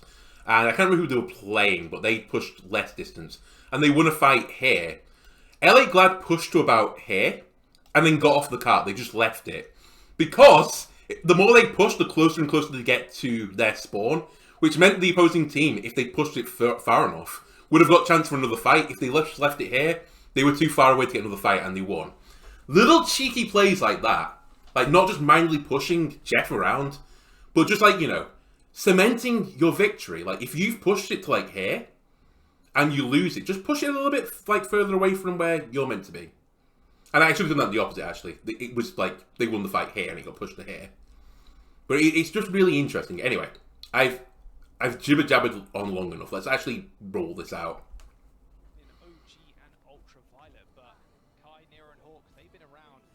So again, Rain are going to roll out with the same thing they do. And Mayhem, they're going to go back to basics. This is the comp that went pretty well for them. The Soldier, Genji, Winston, Lucio, Ana comp. And this is this tight, closed corridor. So this is the center of the map with Jeff. A lot of fights go on this little flank here, just protecting you from it. Ultraviolet goes for a big nade, accidentally hits Hawk in the back of the head. So, good chance for Surma to counter with it. They dive onto Nero, he was low, but not anted. Hawk, on the other hand, is anted. And again, what do you see in this area? Just let it go forward a little bit more. What are we seeing here? What does Doomfist really, really, really love? He loves walls. Hello, wall. Hello, wall. Even if like you go further, there's another wall back here. There's like a car around this corner. It's just close quarters. Like, the Doom loves this. This is like his prime real estate. And Hawk feasts. He misses the punch there. Hydra on his one, I think he was antied. Again, Ultraviolet, big anti. This is probably the story of this game. Ultraviolet just hits insane antis. But there's some counter kills here. Surma gets a kill, someone gets a kill into Nero. But still. Jeff is unlocked, and now you can see he's being pushed. And he's going very slow now that he's pushing this very heavy block. There he goes. Could have put this on wheels for him, but no. Like, Jeff, earn your oil. And immediately you can see, so this is like the curve bit, as I said, as you curve back in, and this is the bridge that you have to wrap around, like corkscrew back up. Look at this high ground for the defense. Like, this is really awkward to push into. Or if you're Danny, you just want to sit in front of it and let it push you along. So right now, Atlanta's kind of using Jeff as the marker. Florida is kind of incentivized because this is a bit of a give and a take. Like, if we engage quicker, Jeff hasn't been pushed as far, so it's easy for us to beat it. But if we let them come out a bit further, we have more of an advantage. They can become more out in the open. And Florida choose to engage very early. They're like, we're going to try and win this here. I think there was a decent grenade from Surma. This is a deep dive. They've nanoed Nero. Checkmate trades OG. Someone dies to Nero. And where did Surma's nano go? Oh, it went on to Checkmate. So, 2 nano Genjis, but Checkmate was anti, so he can't go as aggressive. And gets killed again. But as I said, the trades right now favour the defense hugely. But still, Atlanta, they're getting a little bit more objective time. They're pushing this a little bit further. And they still have a good chunk of their team here. We're seeing a huge difference in playstyle from the Atlanta Reign as well. They're really able to follow up on these ultimates, which didn't really feel like they were able to do in the first map of Legion. Yes, Hawk, he takes the anti, he dies. They chase him down. That's fine, but he was just taking front center. Now, Atlanta Reign, it's time to run away. And you can see Jeff jogging back to push the other, you know, the other little concrete bollard. Kai melts someone who dives in. He has the prime, but he's reluctant to use it. Honestly, again, use it or lose it. I don't know if he quite had it up just as the visor started. But it's so brutal to get picked in this. Like, you're so far away from the respawn. And you're their main tank. So again, Nero takes Hydra out on the flank with Hawk. Kills Checkmate as well, no DPS. They're going to chase these support kills. And you know what? Jeff doesn't have to push this bit with the brick anymore. He can just jog back to it and then push from here. So they're going to get some decent distance here. I have heard as well, and I don't know how this is going to like play out. We'll know as the season goes on. That it might be even more important in this game mode to win the first fight, to like set the onus. Like you always want to set the example for the opposing team. A bit like penalty kicks, you always want to take the first penalty kick rather than the second penalty kick. And I think it's a bit like that for this game mode. Because you always know what you set yourself to beat, I guess. But it's hugely advantageous to win that first fight. I've heard tell along the grapevine, more important than control. And I think control was at like 65% win rate if you win the first fight in Owl. On the ladder, it's probably 50-50 because, you know, you know what the ladder's like. Right, Florida, 3 ults up. They've popped the primal to win this last fight. Beat and the 2 DPS ups. That's pretty big. OG has the beat as well. They have Blade and they're approaching a Nano. Will they save the Nano for the Nano Blade? Yeah, Hydron goes on the flank, gets spotted by Kai, gets pushed away, and he's back again for another flank. They'll never expect it again. Hydron gets killed by Ultraviolet. Slept, naded, killed. Ultraviolet, crazy. Now they blade through. Animo saves the beat because they were already down some. Probably sensible. And immediately, Jeff, he's going to start running back the other way. He's going to go, please, Masters, I want to push a ball hard. That was pretty clean. They used 2 ultimates. They win, push the guy back. Florida coming up to 4 ults now. And they picked Animo, which is huge, because now they're spawning at their old spawn, and they have to run all the way across the map to get to the other one. I also hear Bessie somewhere. Bessie, you in the room with me? The door is closed. Or are you meowing on the outside? Let me let you in. You want to come in? Anyway, so the supports are not going to get there in this fight. So you're going to see, and in fact you've seen it already, Jeff isn't moving at the moment, even though he's not hit the bollard. Kai, Nero, and Hawk have realised they're going to lose this fight if they stay on the cart. They're going to go to a 5v3, so they've left it. They've just pushed in a certain distance and said, we value our lives. We can team fight around Jeff again in the corridors. Let's not get staggered. And it's getting pushed back again. So this is the little bit of the seesaw, which there's definitely not on the beta right now, the quick play beta. All 3 of you would just be standing on Jeff until, you know, you got slain. But Owl, they're like, no, we value our lives. We value not being staggered. We'll push it a little bit. You have to push it back again, which admittedly is pretty fast, but we can contest you here now. You have to beat us here. You're going to have to invest ultimates to get past us here. And even then, you're going to struggle to push to where we did. So we don't have to invest our ults right now. We could save them for the next fight. So there's a bit of, again, a little bit of a gambling game going on here. How much do you invest to win the fight? Hawk is slept. Animo beats Surmajade's Nano's Hydron Visors. It was a Nano Visor. They traded it for Doomult. Was that it? If it is, that is an awful trade from Florida. Yet it was. This is actually fight losing. And by fight, it's match losing. This is too much of an investment. So clearly they've decided, like, we're going to Nano Visor here for the beat from OG. Hawk pushes in and he's half health. And I guess the call is now, we're going to kill Hawk. He's low. He's in our team. Let's kill him. Hydron gets anted. So this is it. The call is that they have to save Hydron. We're going to do a Nano Visor. I imagine Surmajid has nanoed Hydron already. He is.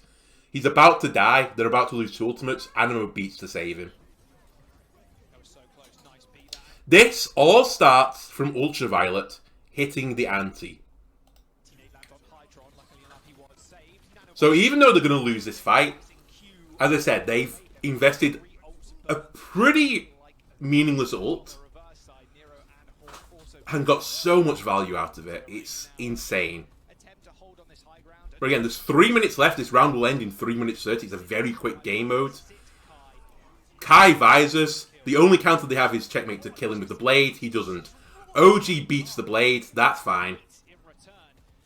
Use 2 ultimates. Gives Florida a bit of an ult advantage again. But it doesn't matter because Jeff is running back again. And it's not even a huge ult advantage to Florida. If anything, it's actually an ult advantage still to Rain.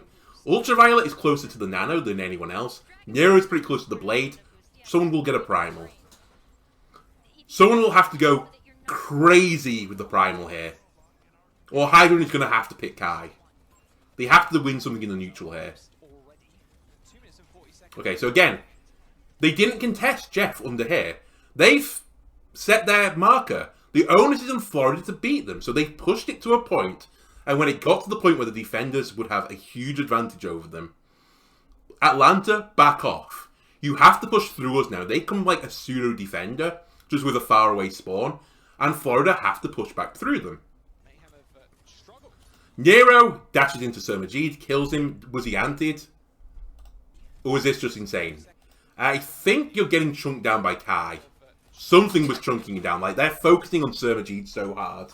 And again, you might think here that, you know, oh, he's feeling his first pick to every fight.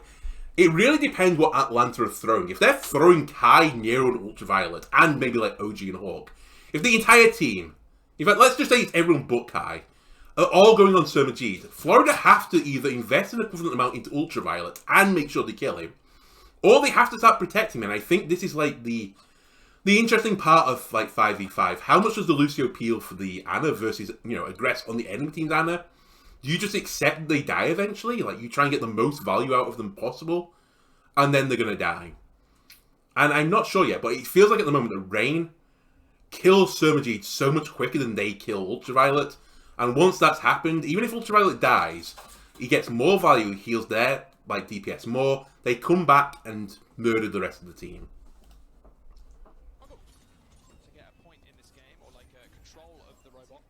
So again, they push back, made Florida try and push into them. They get a pick, they go for it. The push button is gone. They win a neutral fight.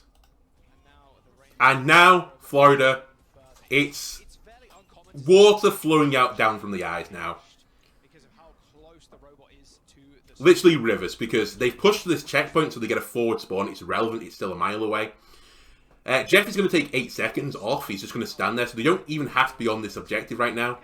OG, you can walk off for a second. And here he goes again. This is so brutal to push around because you're getting shot in the back and they have the high ground. And there's a flank over here. They invest Nano into Kai. Kai is chasing Hydron. He's killed Hydron. That's the DPS mainly on from Florida. But to counter that, Animo finally kills Ultraviolet first. Did he boop him off the map? I don't know. No, it wasn't off the map. It was just a boop kill. So Sir Majid's alive. They're going to have more sustain. Eventually, Florida are going to win this fight. The spawn is so close that losing Ultraviolet, Rain will be back off from this. Even if they won the fight, they'd probably back off soon. Kai dies. Someone invests Primal. And, oh, you're in a small room with an angry monkey. Yeah, I know, not a monkey, he's a scientist. Yeah, and look at this. Now, Jeff is sprinting back. They have Beat, they have Nano, close to Visor, close to Blade. They really need to win this fight with basically an ultimate. And hope that Atlanta Rain overinvest. And get no value off it. Atlanta Rain, their Visor, Blade, Doomult, Beat. They're all coming up. Hawk picks Hydron. GG. This is game over now, really. The Investor Blade, Nero gets anti during it, so he can't really go offensive on this. Still, though, Animo beats it. Nero does die, so they do get the value. Honestly, if Nero had killed no one and forced the beat, it was worth, because they have now got a free Visor. Sir Majid has to sleep the Visor, or he gets picked by Checkmate. But yeah, Florida went for kills. Jeff has decided he wants to go back to the barrier. He was still getting pushed back by Kai. And now it's just deathmatch. Kai is all over the place. Doom is all over the place. They're just picking people off. Because the Atlanta Rain, Winston really needs people like with him. You need a little bit of pocket. You need a bit of speed to get out of situations. The Doom, he can get out on his own. He can get his own barriers. Has a little bit of his own sustain. They can just live as a deathmatch type brawl. Sir Majid is dead. Kai invests Vice to get the kill. And again, Florida, miserable spot now. It has got a percentage chance, though. Hanamo gets antied again. He's going to get killed. Checkmate has died with the blade. There's 30 seconds left. This has to be an overtime push now. They basically have to win with a nano blade or a nano visor. Somehow make OG miss his beat or something, and then win the subsequent fight. Because Atlanta did invest pretty heavily into this to push it back over to this end of the map. But this still means Florida have to win at least 2 fights. Probably going to be 3 in a row. So they're fine with investing right now. This is going to go all the way back. And Atlanta going to fight here? No. You immediately see Hydron is nano-visored. They're gone. They're out of here. They're leaving it. Big sleep from Ultraviolet. For some reason, Animo wakes up. Hydron, but it's over. Nero kills both supports. The DPS go insane. Ultraviolet is a god. And that is the game, I think. Leave Jeff alone. Don't push him anymore. And this was a really nice game.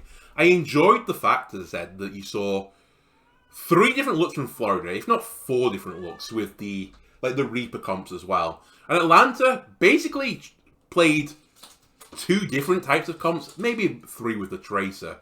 But they looked really comfortable. This was the first time I think I saw anyone playing the Doomfist as tank. And it was a tank player playing Doom, and I think Hawk was wonderful on it, honestly.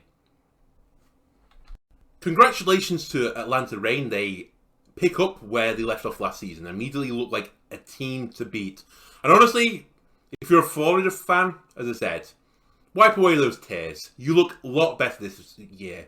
You pushed Atlanta Reign. They finished 2nd last season. Very hard. The game was probably close to the 3-1 scoreline reflected. But for a bit of the flub on Gibraltar, that could have been a 3-2 game easily. Anyway, this leads us to the Team of the Week. And the Team of the Week reflects the game I picked.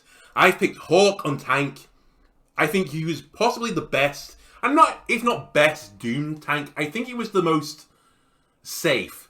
I'd argue Dante again on Houston, like when they played Dallas, which was another great game if you want to watch that one. He was super aggressive. I almost had him on Play of the Week, but they looked a little bit worse in their second game against Toronto. Proper on San Francisco Shock. Everyone's been touting his rookies the year, and he looks kind of cracked as well. I gave Nero the DPS one, and honestly, I've never done one of these videos before, but in my privacy, I've watched Owl. I was a bit of a critic of Nero. I thought he was a little bit overrated. Owl material, but I didn't think he was the top end of Owl. This game, honestly, he showed me. Like, he was insane.